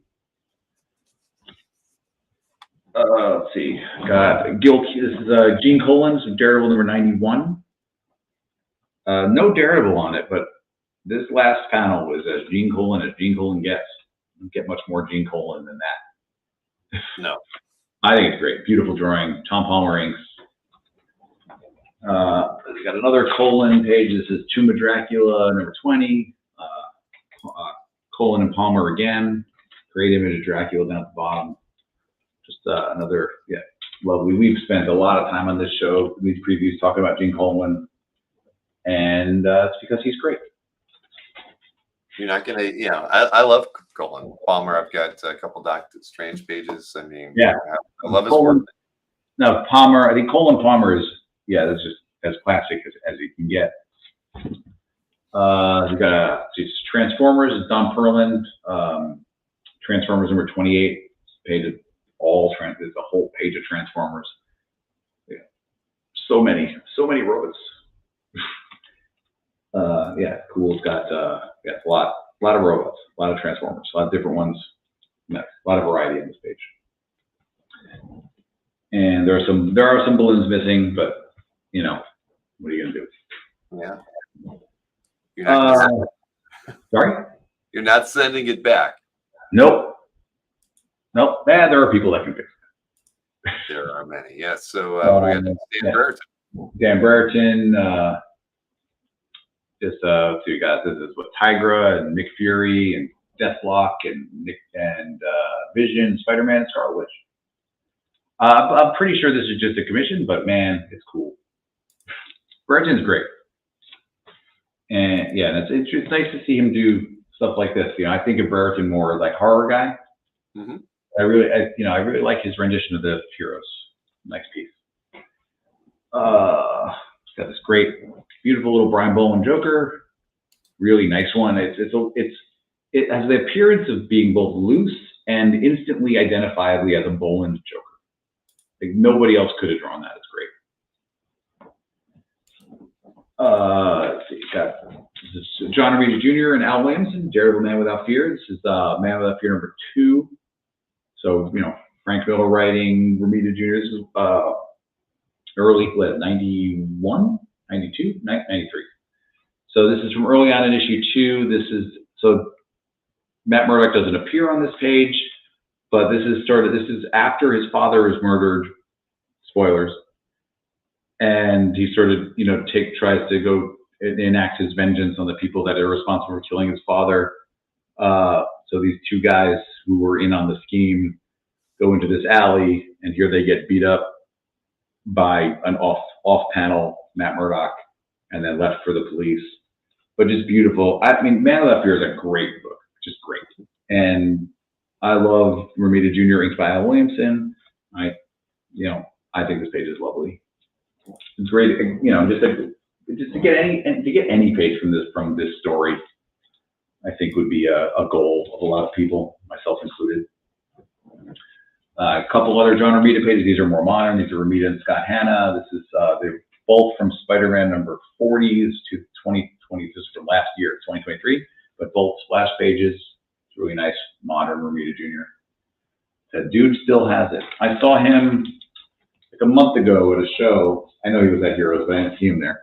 But I talked to him for a little bit, and you know, he's a really, I don't know if you've never talked to John Romita Jr., just incredibly interesting guy to talk to, full of stories, just, you know, really likes interacting with people. It's a lot of fun to get to talk to him for a few minutes. Let's see. I have never had the opportunity to do that. I would love Really? to. That's shocking. I sat in on one of like a meet and greet with him at Heroes last year, but I wasn't one of the paid attendees, so I could just watch him. I mean, you're right. He holds court like no other, right? Oh, at the end of the day, he tells a really good story. I mean, I was there for an hour and a half, so I got to see everything, but I just felt like sitting out of the way I recorded it. But yeah, he's an incredible guy. And he's welcoming. He makes you feel at ease when you're talking to him. It's like sometimes, you know, especially when you're meeting an artist for the first time, it can be a little awkward, and he just like makes everything, you know, really smooth, like really easygoing. It's like really nice talking to him. I think he gave a meatball recipe during the during that one. All right, what do we have that's next? Mark Bagley. This is 1991. So Spider-Man number 355. It's a nice early Bagley Spider-Man. It's got Moon Knight and the Punisher on it. Pretty cool. Let's see. This is Gary Frank. This is 1998. It's the cover to Gen 13 number 29. So Cool Gen 13 cover by Gary Frank. Another complete story. If you could find it, this is the Wendy Peeney. This is from Bizarre Adventures number 28. So Wendy Peeney, obviously, most well known for ElfQuest, but you can't buy ElfQuest art. It's not available. She donated all of it. So this is a story she did for Bizarre Adventures. It's a story about Triton from the Inhumans, and I think it's beautiful. Her art is great, and she didn't do a whole lot of work for any other publisher because she was busy drawing ElfQuest. So this is 1981. So this would have been right around the time ElfQuest started, I believe, in 78 or 79. But this would have been, early enough that she was taking on other work just to, make a little extra money. And I think it's wonderful. I think it's a really nice story. And another one that's really, was it 8 pages? Kept together, really wonderful piece. I wish she had done more. I mean, ElfQuest is, hey, she's anybody who can make a living and spend their entire career drawing something that they created is commendable, and maybe that's for the best. But it would have been interesting to see what she could have done with some other things. But she was at HeroesCon this weekend too. She was.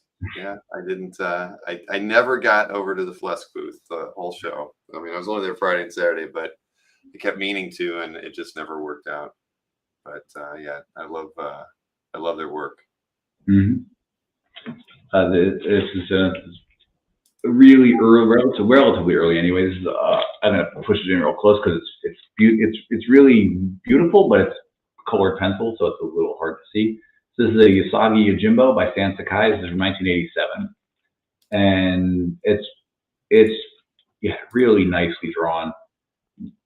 Just really beautiful pencil drawing. It's purple and blue, and there you go. And yes, you don't see a lot of his work from that time period, because you can go see Stan at a show and get a drawing there. But it's going to be drawn recently. So it's like to see something vintage, it's always nice. And it's a different style. He wouldn't do a drawing like this now. Not because he can't, just because he just doesn't, I'm sure he still could. Stan is incredibly talented. But I just love seeing these early pieces back when he probably did. I mean, in 1987, this drawing probably cost $20, if that. Exactly. Time machine. Yeah, no, that's really nice, and it's $550 right now. Mm-hmm. Now let's see, what do we have here? Keith Giffen. Keith Giffen. This is Giffen and Don Perlin inks. This is from Supervillain Team Up number 13. So this is Dr. Doom and Submariner. I don't know that I don't trust that the two of them are teaming up to do anything good for anybody. But I love this page. I love Keith Giffen. When Keith Giffen died last year, it affected me more than I thought it would. I didn't realize till after the fact how much his work meant to me personally, and specifically like those late, his Justice League and Ambush Bug and Lobo and that era stuff. But I got to have a really nice conversation with Kevin McGuire earlier this year about Giffen. And I got to spend an afternoon with Giffen once. I was at one of the comic art conventions in New Jersey, probably 7 or 8 years ago. And Giffen just happened to be set up at the table right next to where I was set up. And so there's a lot of downtime at those shows. So I got to spend a lot of time just chatting with him, and that was a lot of fun. I'm really glad I got to experience that. And this page is cool. I love it. Yeah, no, I agree. He's again another creator I never got the opportunity to speak with, but I would have loved to. He was a grumpy old man, but he was a whole lot of fun to talk to. That's true. And Perlin did die this year. Everybody's pointing out. He did. That's a month or so ago. Yeah. No, I picked up a Perlin Ghost Rider page at Heroes. I'm like I've got to get something, or I might lose my opportunities. So that's true. No flaming skull or anything like that, but at least Johnny had his jacket. I'm fine with that. Okay. But this is a great page, obviously. Next up is Gabriel Delotto. Yeah. This is you got, so it's I don't know if this is I've never seen a logo recreation like this, so I don't know how this would have been done. It's on like a color printed on an acetate. I've never seen that before, but so it's loose, so it's just over it, so you don't have to, dealer's choice whether you want to display it or not. But it's a really great Submariner cover by Delotto. And this is from the Submariner Marvel Snapshot #1, 2020. But yeah, he's an amazing artist, just great.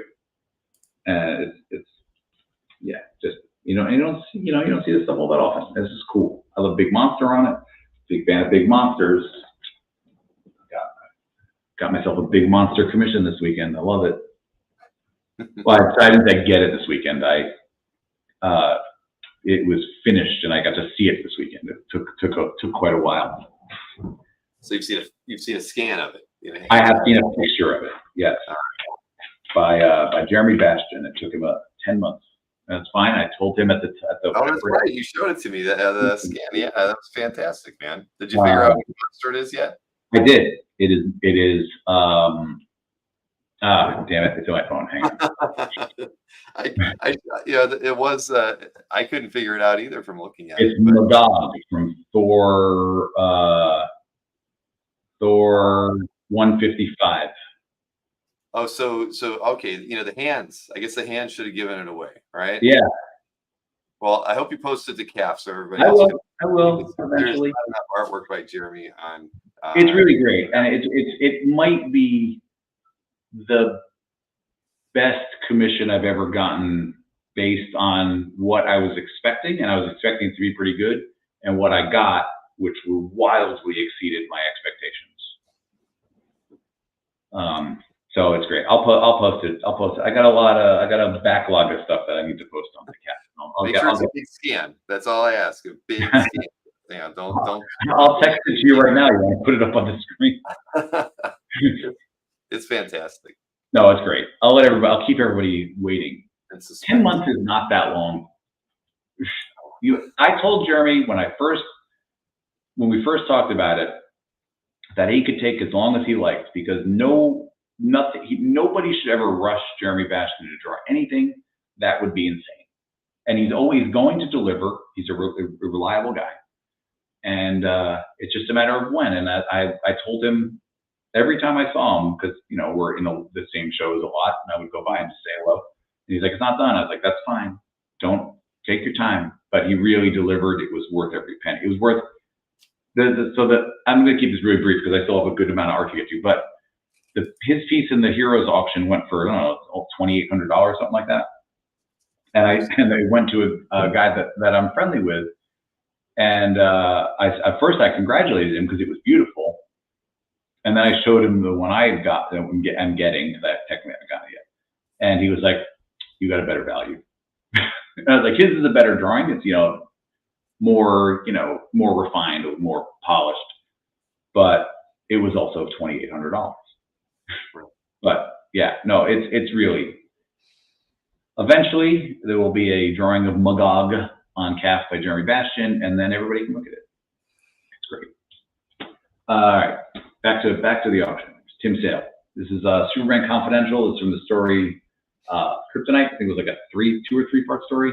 Great, Superman page by Tim Sale. It's got I love this first panel with Lois. Just great Tim Sale faces and expressions. Like nice Superman, Jimmy Olsen down at the bottom. He was wonderful.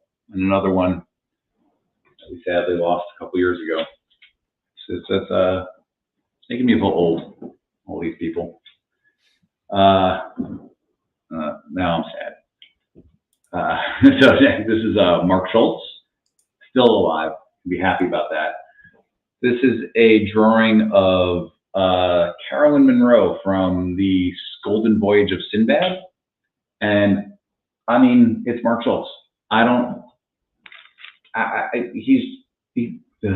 drawing is amazing. This was supposedly, it says on the back, Carolyn Monroe T-shirt. I don't know that this T-shirt was ever made. I don't care. It's a beautiful drawing. It's got a weird winged lizard and all sorts of cool stuff. Just beautiful. Mark Schultz is amazing. Yeah, no, I agree. This is John Bolton from the Batman Joker Switch miniseries. So this is an interesting piece. Let's take this out real quick. So it's a big image with 3 panels. So the 3 panels are on an overlay. So you got a big image, but each one is painting. This is an all actual painting. They're not stats or copies. Each panel is original art, just laid in on an overlay. So they're not painted on the overlay, right? Or are they? No. They're just cut out and pasted down on. Pasted on the overlay. Okay, interesting. And John Bolton's another one, just a great painter, great artist. Let's see. I'm just gonna skip ahead. The Win Mortimer Spider-Man Firestorm and Iceman. This was from a weird giveaway comic that was in a newspaper in Denver. But it's cool. Like Win Mortimer and Spider-Man just in the Abomination. It's yeah, fun. Let's see. This is a page from this is a weird Mortimer page. This was from a Superman story that was a giveaway from Kellogg's cereal in 1955. So it was printed like a thin horizontal book. So each tier here is a page of the book, and just cool, very rich, like 1955. Very cool, very old Mortimer Superman art from a comic that I can't even imagine anybody's ever seen. But it's really cool and very rare. Let's see. All right, we're to the Daniel Warren Johnson portion of this of our auction. Never had a Daniel Warren Johnson piece in one of our auctions before, and this one we have 3 from 3 different consigners. So, I know. And this is from Wonder Woman: Dead Earth. This is basically Cheetah like rampaging her way through a bunch of people. Wonder Woman looks on in horror. This comic is great. If people haven't read it, Wonder Woman: Dead Earth is fantastic. Daniel Warren Johnson deserves every bit of the praise he's been getting over the past several years. He's, I think, one of the more interesting creators to come along in the past 10 or 15 years. I used to set up in San Diego with Scott Eater, and we were right next to Felix. So this is 7, 8 years ago. I would watch Dan draw his little convention commissions, and I had no idea who he was. But even watching him do those, I was like, I don't know who this guy is, but I know I want one of those drawings. And it took me too long to get one, but I did. But really, and his writing is good. His drawing just keeps getting better. He made me buy a Transformers comic, and I wasn't disappointed in the story. I knew it was going to be pretty, but I didn't think I was going to like the story as much as I did, because it's a Transformers. Mm-hmm. So this is more Dan. This is a variant cover to Wicked and the Divine number 34. Great drawing. He has a sense of composition, and that is unusual, and it separates him from a lot of other artists. He makes choices that seem strange.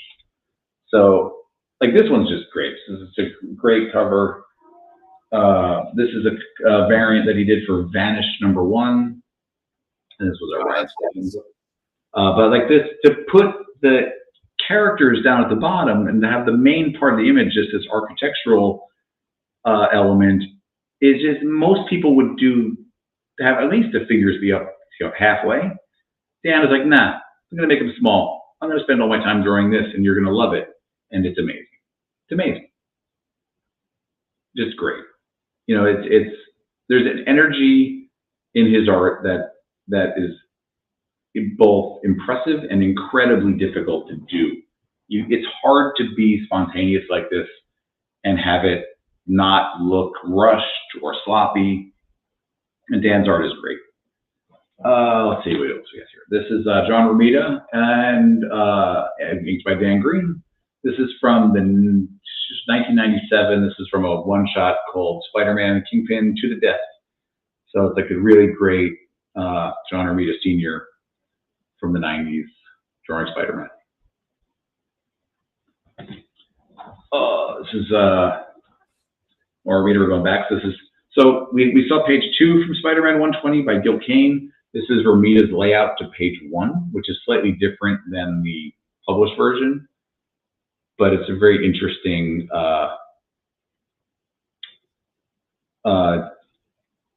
just difference to the original one. And so the credit on here, I don't know if this was changed last minute or changed after the fact, but this says art and script by John Romita and Jerry Conway, and then Gil Kane drew the issue. So I don't know when in the process this happened. Go on the website and get a better image of this without needing to layer because it is a little blue pencil, but it's still cool, vintage 70s Romita layout.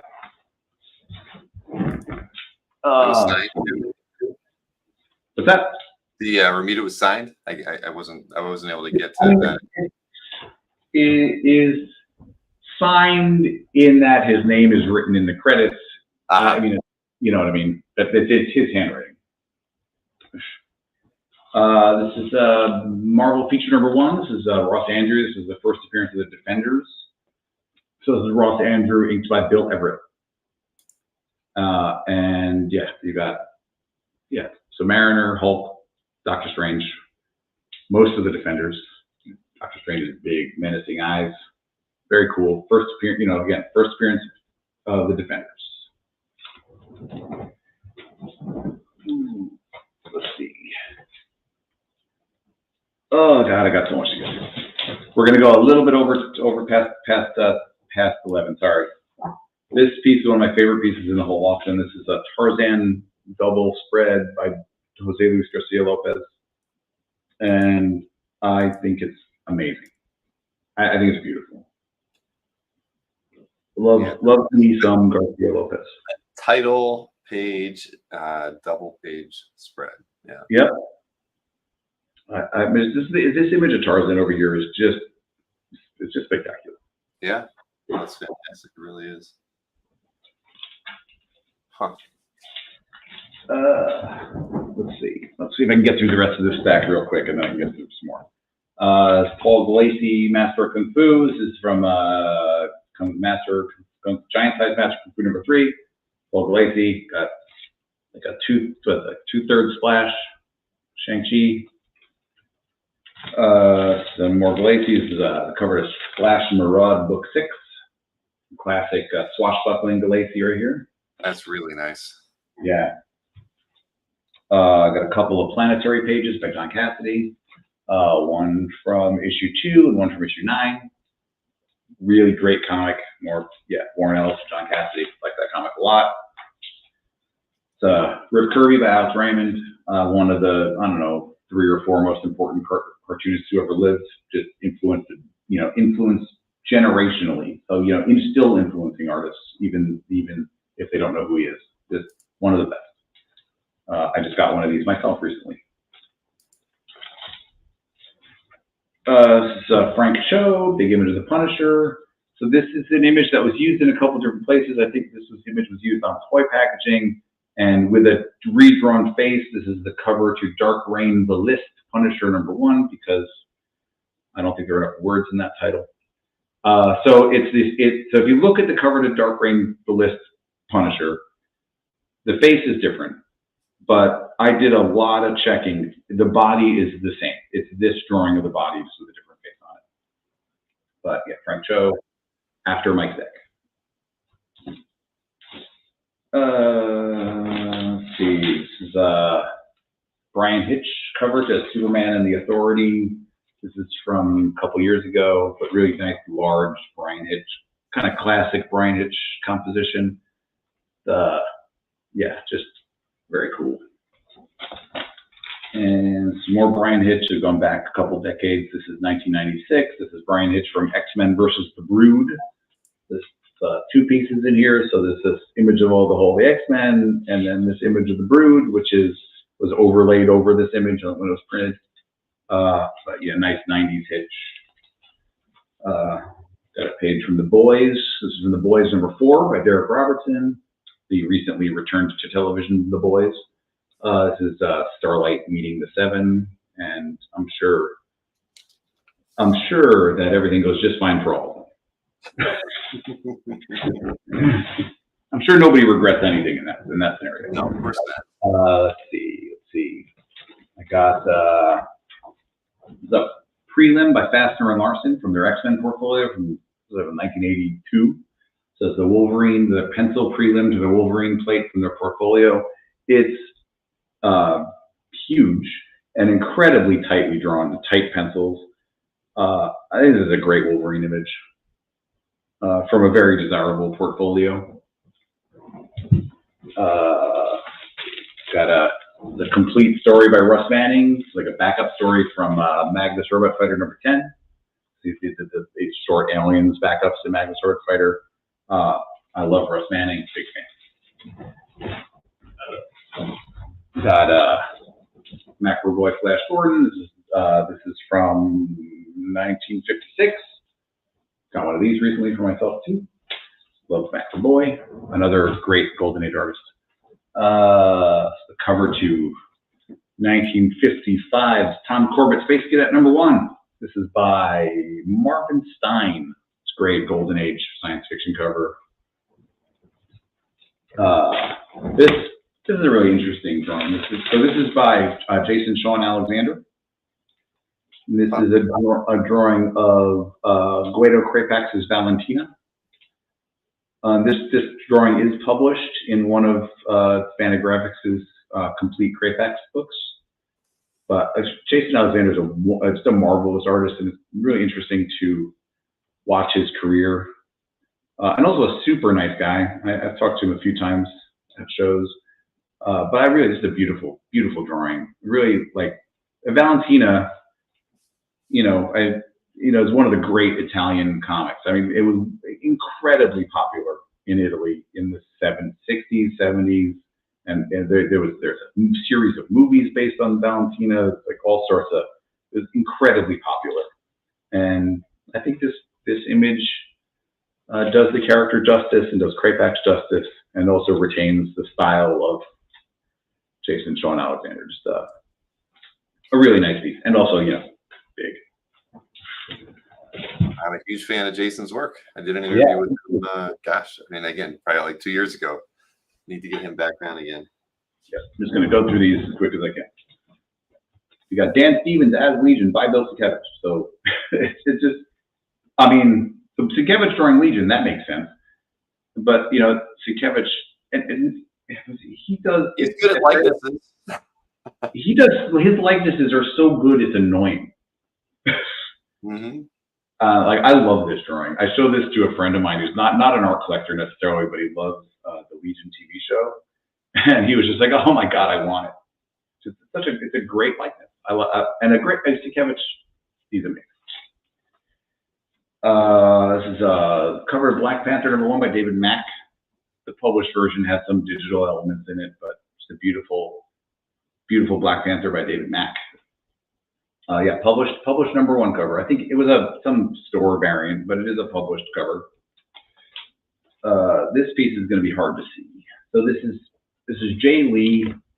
This is from the Before Watchmen Ozymandias series, and I think this page is beautiful. So this book the series was printed from Jay Lee's pencils, so there is no inked version of this. So in the printed version, which was colored, all this, it's a classic Ozymandias in front of all his, walls of TV screens. But in the printed version, all the screens are kind of blurred a little bit. So you can't really make out what's happening in them, but really beautiful drawing by Jay Lee. I recommend anybody who might be interested in this to go take a look, because it's really just, it's a great splash page. This is another weird one. So we had the Superman from the Kellogg's from the 50s, and this is Superman from the Aurora Model Kit comic from the 70s by Swan. And it's a great page. This Superman in action, the whole page. This is from the Aurora comic scene. So this was a comic that came with the Aurora Model Kit. Just really cool. really great Kurt Swan Superman page. Inks by Giacoya. More Swan. This is Swan and Anderson. This is from Superman 246, 1971. Great half splash Superman, and more just great Superman in the rest of it as well. But it's a great big panel. I'll take this one out just quick. This is a really interesting Savage Sword of Conan double splash. This is Sam Queskin and Ernie Chan. It's just a weird giant, almost like Akira-like creature, and then Conan. But yeah, just super cool. That's 1988. You can tell it's Chan even when it's not blown up on the screen. You know, Yeah, that's right. This is more Russ Manning. This is a Star Wars daily strip. This is from 1979. So it's an early one. You got Luke and Luke, Leia, C-3PO, and R2-D2. It's got a lot going for it. Nice, early Manning Star Wars daily. And then to keep with the Star Wars, here's the Carmine Infantino page. This is from Star Wars Annual #2. It's a great Han Solo page from Star Wars by Infantino. I think this is great. This is inks by Rudy Nebres, so it's got really beautiful inks as well. Here's these one of these earlier. This is the Buckingham inks by Dan Green. It's from so Fables 150, the last issue of Fables before they brought it back later. But so it's so the whole issue is double spreads and broken up into chapters. So this is a nice one. This is I believe this is Snow White. And the other one, the second one, so that's pages 18 and 19 of Fables 150. This is pages 42 and 43 of Fables 150. And this is going to be a little bit of spoiler if people haven't read Fables, but this is basically the sequence where Cinderella dies, which is kind of sad, but it's really nice kind of somber moment of Cinderella. Really beautiful drawing. Again, beautiful inks by Dan Green. Mm-hmm. And great drawing from Buckingham as always. Page from issue 1 of the RoboCop movie adaptation. So we got first appearance of RoboCop in comics. Bam. If this were a straight adaptation of the movie and not Comics Code approved, this is the page that would have a word balloon on it that said "bitches leave," but instead it says "good ladies, I'd leave if I were you." But the Comics Code cleaned it up a little bit. They cleaned it up just a little, but it's cool. It's got a really nice RoboCop panel on it. A couple of Scott Pilgrim pages by Brian Lee O'Malley. One from the Scott Pilgrim versus the World, which I think is volume 2 or 3. And then another one from the Scott Pilgrim Free Comic Book Day special. It's a beautiful painted illustration by Eduardo Rizzo, Nick Fury, and the Black Widow. Great. There's a copy of 100 Bullets on the floor, which is a nice little in-joke. But really beautiful painting by Rizzo. That's nice. This is a 100 Bullets page. This is from 100 Bullets number 15. And going back even farther than that, this is Rizzo from Johnny Double. I believe this was his first book with Brian Azzarello. This is like 1998. Really, yeah, just Rizzo's great. So a few other pieces by him in the auction as well. This is Jim Aparo's from Batman 417. This is page 2 from Batman 417. This is the first appearance of the KGB. So this is part 1 of the 10 Nights of the KGB. This was one of my favorite Batman stories of the 80s. Aside from a couple of major ones. No, I loved the KGB storyline when it came out, still do. So that's KGB's here. This is basically the first page. He's tiny and just off in the distance. This is a page where you really see that this guy means business. Great story, great villain. First appearance. The Ghost Rider 2099 number 1 by Chris Pachalo and Mark Buckingham again. I like Pachalo's work on this title more than I should because Ghost Rider 2099, but man, did Pachalo draw the hell out of this series. He did. This is from the Star Wars Jango Fett one-shot. This is the first Jango Fett comic. This is painted by Tom Fowler, beautiful painting. It's that's 2002. It's cover to Ghost Rider number 17. It's by Ryan Stegman. This is inks on a blue line, but Stegman's pencils are included. So it's both pieces, pencils and inks. Inks by J.P. Mayer, pencils by Stegman. But really great cover. A lot of really forward momentum Wolverine and Ghost Rider. They're like on top of his bike. It's a bananas. It's a bananas image. It's great. Let's see. So recreation of the cover to Hulk 121 by Herb Trimpe. Hulk in a muffin there. The glob. Within the swamp there stirs the glob. Almost done. I'm almost done. I'm gonna breeze through this. We're gonna be 85 more minutes. That's all right. I'm not rushing. There's 54 people hanging out with us. All right, cool. Well, thanks everybody for sticking with me. I told everybody who I talked to about this over the weekend that there's a lot of art in this auction, there's a lot of quality art in this auction, and that this show was going to be a bit of a marathon. So I've got 3 Charlie Adlard Walking Dead pages, including a page from issue 11. So issue 11, Rick and Herschel. Issue 59 with Carl and Rick. And that's Mustache. What's his name? I haven't read this comic in a long time. The TV show's done. The guy with the mustache. The guy looks like Hulk Hogan. And this is a page from. Wait, does it say? Oh wait. Oh, and that's Morgan making his big return to the series from issue 1, I believe. This is from issue 104. That's Dwight and a bunch of saviors, and pretty sure that's Jesus. I could be wrong about that. But yeah, some nice Walking Dead pages by Adlard, and then issue 11 is nice. It's the early page. Adlard, because Adlard only started with issue 7. It's a nice Fear Morbius page by Frank Robbins. Great Moon Knight splash by Bo Hampton, like a fill-in issue. This is Moon Knight 34. Really nice splash page. The painted cover by Tony Harris. This is from the JSA Liberty Files, The Whistling Skull number 2. That pools. Harris is great at these sort of pulpy kind of adventure covers. This is really crushed that one. Got Tradmore this is from Luther Strode number 4. Nice early Tradmore. I think we all know what his career looks like now. It's crazy and well-deserved. A really great artist. I think as we were talking earlier about artists with unique styles that become popular, but they wouldn't necessarily know it. Tradmore is 100% one of those guys. I actually saw at Heroes this weekend that Tradmore is getting so popular that other artists are starting to draw like him, and that's a sign of true influence. That is very true. Yeah, Sean Murphy. This is Batman White Knight number 2, so first White Knight series. This is the page immediately before the introduction of the other Harley Quinn. So this is Joker and one of the Harleys, and at the bottom we get there's her hand, the original Harley Quinn. So if for people who have read the comic, you get what that means. But really, we've talked about Sean Murphy before. We've talked with Sean Murphy. He's amazing. I'm a huge fan. I think his drawing is remarkable.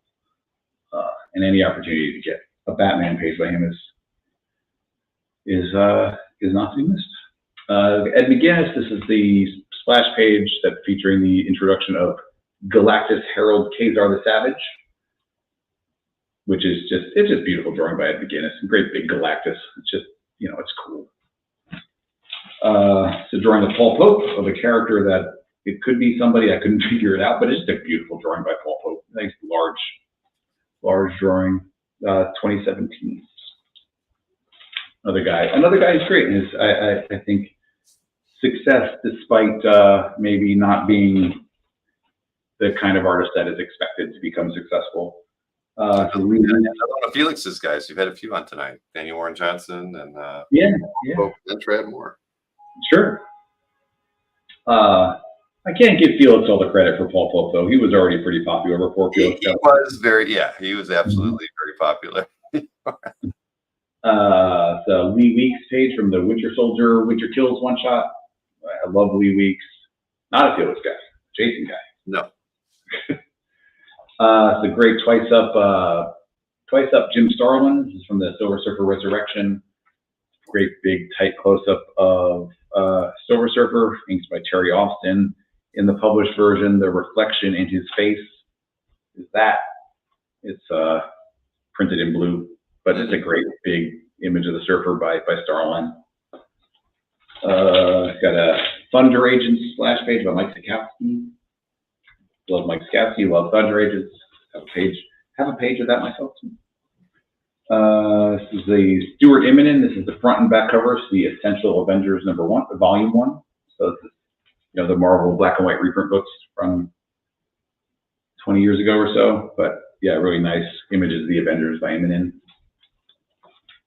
Another nice Avengers piece by Immonen, great big team shot. I'm saving the funniest piece for last. Some Batman pages. Sorry? I said I just can't imagine what that could be. Oh, it's funny. I think it's awesome. It's hilarious.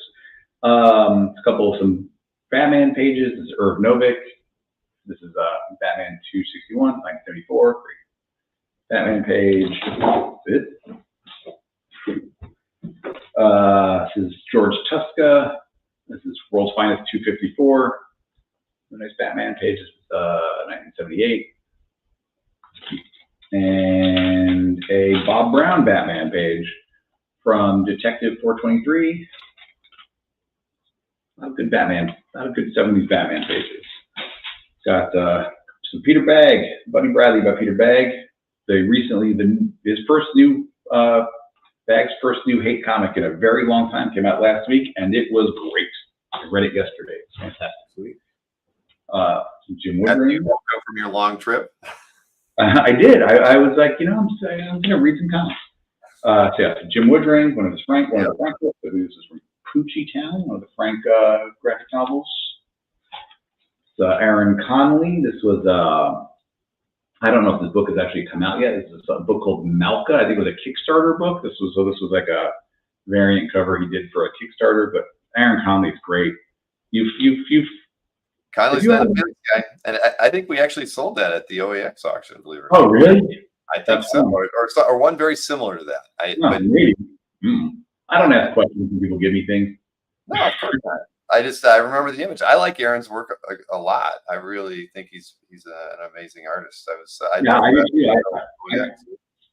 a piece of his years ago because I've gotten to the point of, if I see an artist that I like, I got to get something as quick as I can before the prices go up. Exactly. So, Dave Cooper about to have a massive gallery show at the McGann Gallery in Paris. This is a beautiful piece. Little slightly not safe for work, but it's not too bad. That's all right. I love Cooper's work. That's me too. This piece is criminally low in the auction right now. It's like absurd. All right. And got a Goon page by Eric Powell. This is from the Once Upon a Hard Time.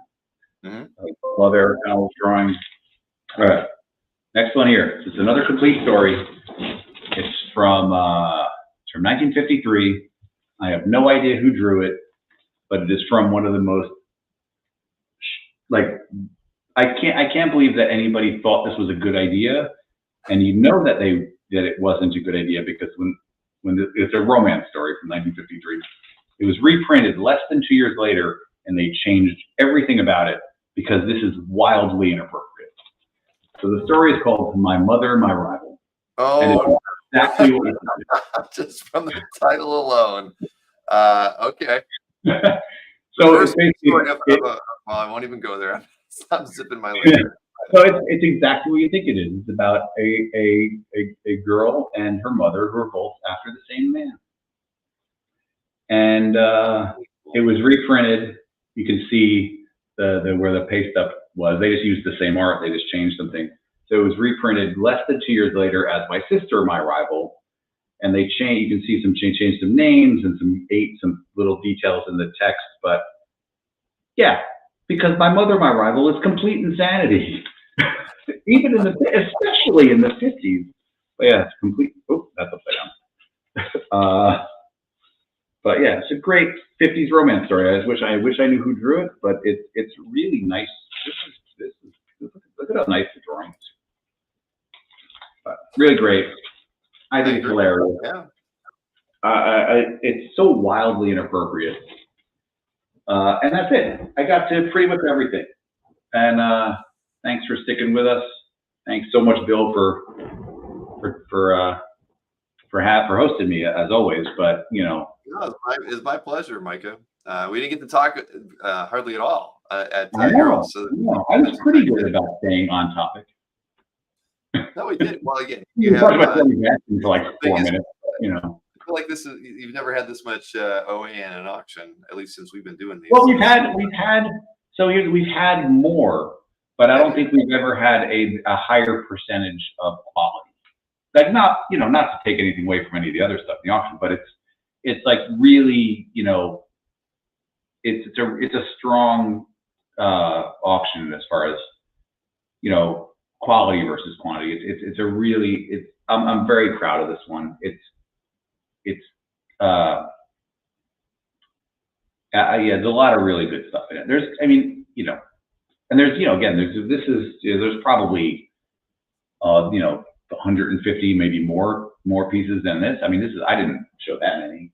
I mean, I showed a lot, but there's a lot in the auction. There's a lot of quality things that I didn't show because I knew there, wouldn't be about time. But it's Mark Vega wants me to talk about John Stanley, Little Lulu. What? That's what. Yeah. Oh, on the wall over there. It's just a Little Lulu comic. I was saying, because that's not in the auction. No, that's just on the wall. I think we try to change up the books in the office by type, and I think those might be left over from Women's History Month. Mm-hmm. Over in the case over here that you can't see is a bunch of sort of like patriotic covers for 4th of July, but I think the stuff over there, Lois Lane, Little Lulu, and Wonder Woman maybe didn't get swapped out for patriotic. Yeah, we did. We try to mix up what's in the reception area. That's good. You gotta have a little variety when people come up to the offices. But I have to say, I wish that was an original. I did buy a John Stanley original recently. You did?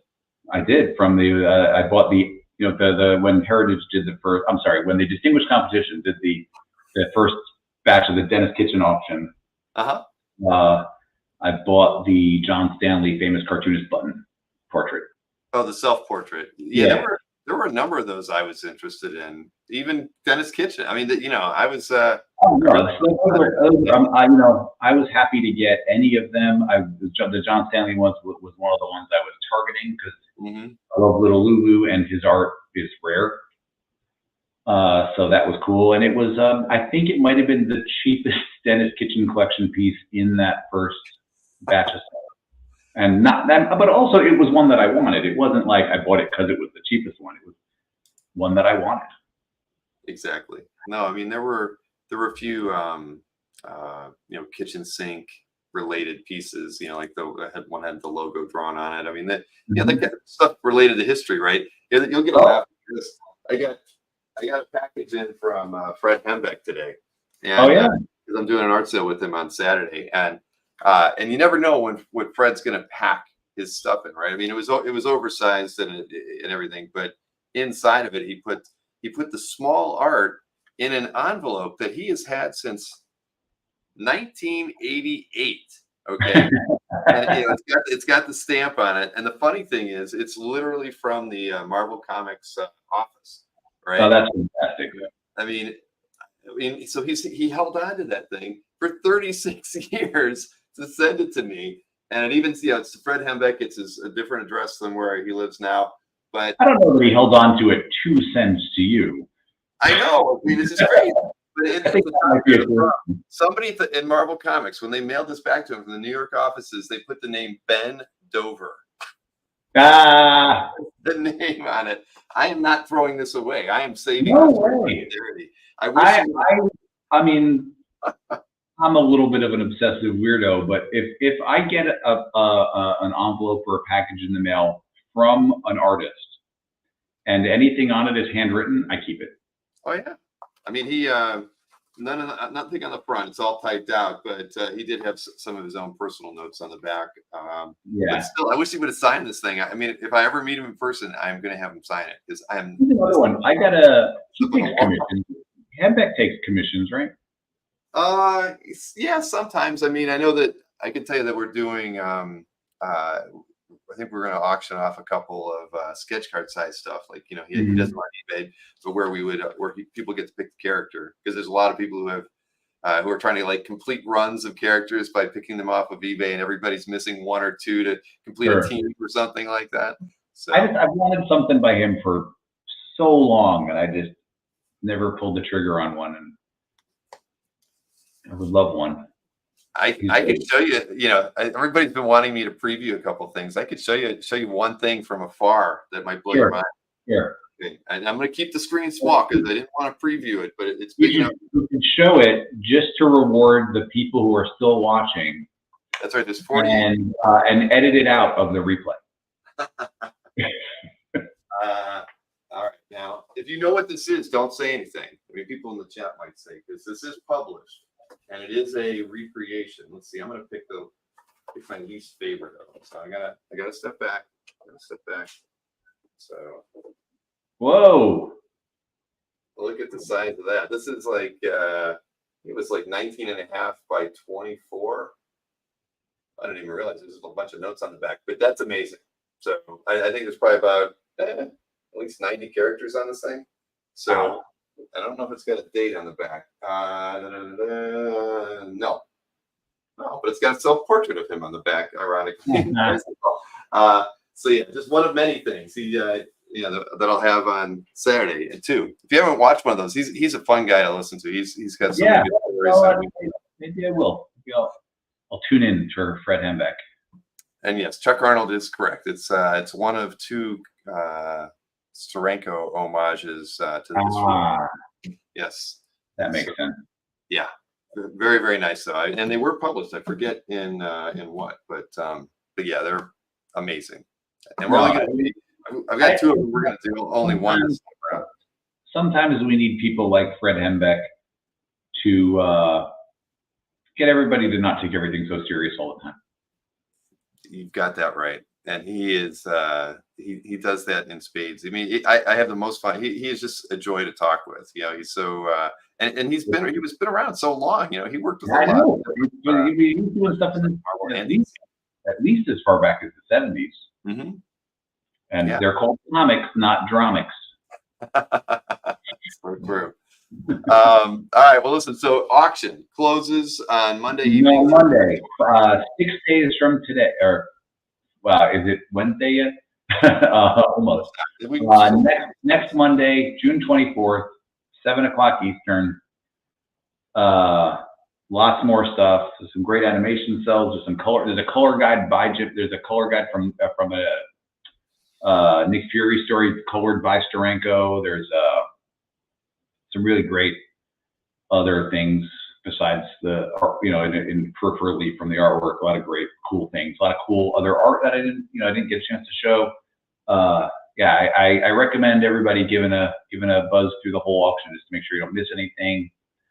And a lot of really good bargains as of right now. So that's always worth checking out just to see. So, hey, every auction from every auction house, there's going to be some bargains in it. And, hey, if you can take advantage of that, I've done it, Yeah, no, I mean, I made a list of things that I was interested in while you were going through that. And there you go. I'm gonna see where they're at. I might throw some bids in. You keep saying that. I know, but no, but I will. I'm not going to say what I may bid on because of course, you don't want these clowns knowing what you're interested in. Exactly. I talked about fine with impeccable taste. All right. Well, listen. So I love all of them. I appreciate everybody who bids in our auctions. I appreciate everybody who consigns in our auctions. I'm available. My email is just my name, put in the letter S @comicconnect.com. You can call the office. I'm here every day. I'm happy to talk to anyone. I'll be here while the auction is closing on Monday. If anybody has any last minute questions, we'll be, I think we got a nice little break from conventions. Thank God, because I need it. It was a lot. You're going to be in San Diego though, right? Yeah, of course. I'll be at Torpedo in San Diego in July, but nothing until then. So I can have some weekends off for a month before I got to go to California for 11 days, which is fine. And no complaints. I like going to California. I love San Diego. I like going to Torpedo Con. It's a lot of fun. Mm-hmm. It's like anti-San Diego. It's like the polar opposite of San Diego. It's like a small kind of. I've never been to it, but I've seen enough video clips and photos. It's pretty chill. And yeah, you know, I hope everybody enjoyed. This is maybe the longest show we've done. It is. It is. So So the last 15 minutes have just been us goofing around, which is totally fine. I enjoy that. but any questions, you can email Micah, and certainly if you have any consignment related questions after the auction or anytime, you can email Micah. And also we wholeheartedly accept future consignments to pay off wins. Mm-hmm. That is a thing we absolutely offer. I encourage it because it makes my job easier. And I don't want people to think they can't bid on something because they can't maybe afford to pay for it all right away. And if you have things that you'd be willing to put up in the next auction, to pay for something in this auction, okay by me. Sounds good. Well, listen, everybody. Yeah. We I want people to get things. I want people to get things that they want. Mm-hmm. And I don't, without going into massive debt. No, none of us need that right now. No, and hey, sometimes you got to sell things to get things that you like more. Nothing wrong with that. We've all done it. At least I've done it. So very true. All right, Mike. Well, I'll see you in San Diego. No, you're going to San Diego soon? I'm going to be there Thursday through Saturday night. I'm actually on a panel with Vincent on Saturday. Oh, hey, there you go. San Diego little note for San Diego. We will have a booth in the art area, a dedicated art booth in the art area in the 4400 aisle, right, like back to back with Albermore.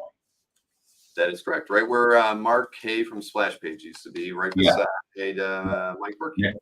Next to Mike Berkey. And I'm excited to be back in my happy place, which is the art area in San Diego. No, true. I'll be seeing you a lot there because I'm sure I'll be hanging out with you a bit. And well, you used to hang out with Mark all the time, so you could hang out. You'd be like big old times. Exactly. All right. Thanks, Bill. Right. Always appreciate it. Thanks everybody for sticking with it.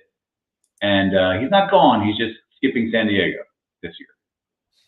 All right. We'll see everybody again tomorrow evening, Dueling Dealers episode. But thanks for hanging out with us tonight. And again, the auction ends next Monday, so next Monday. Check out all the lots that are in there. You're bound to find something of interest and place a bid or two, like I will be doing. All right. Have a good night, everybody. We'll see you again.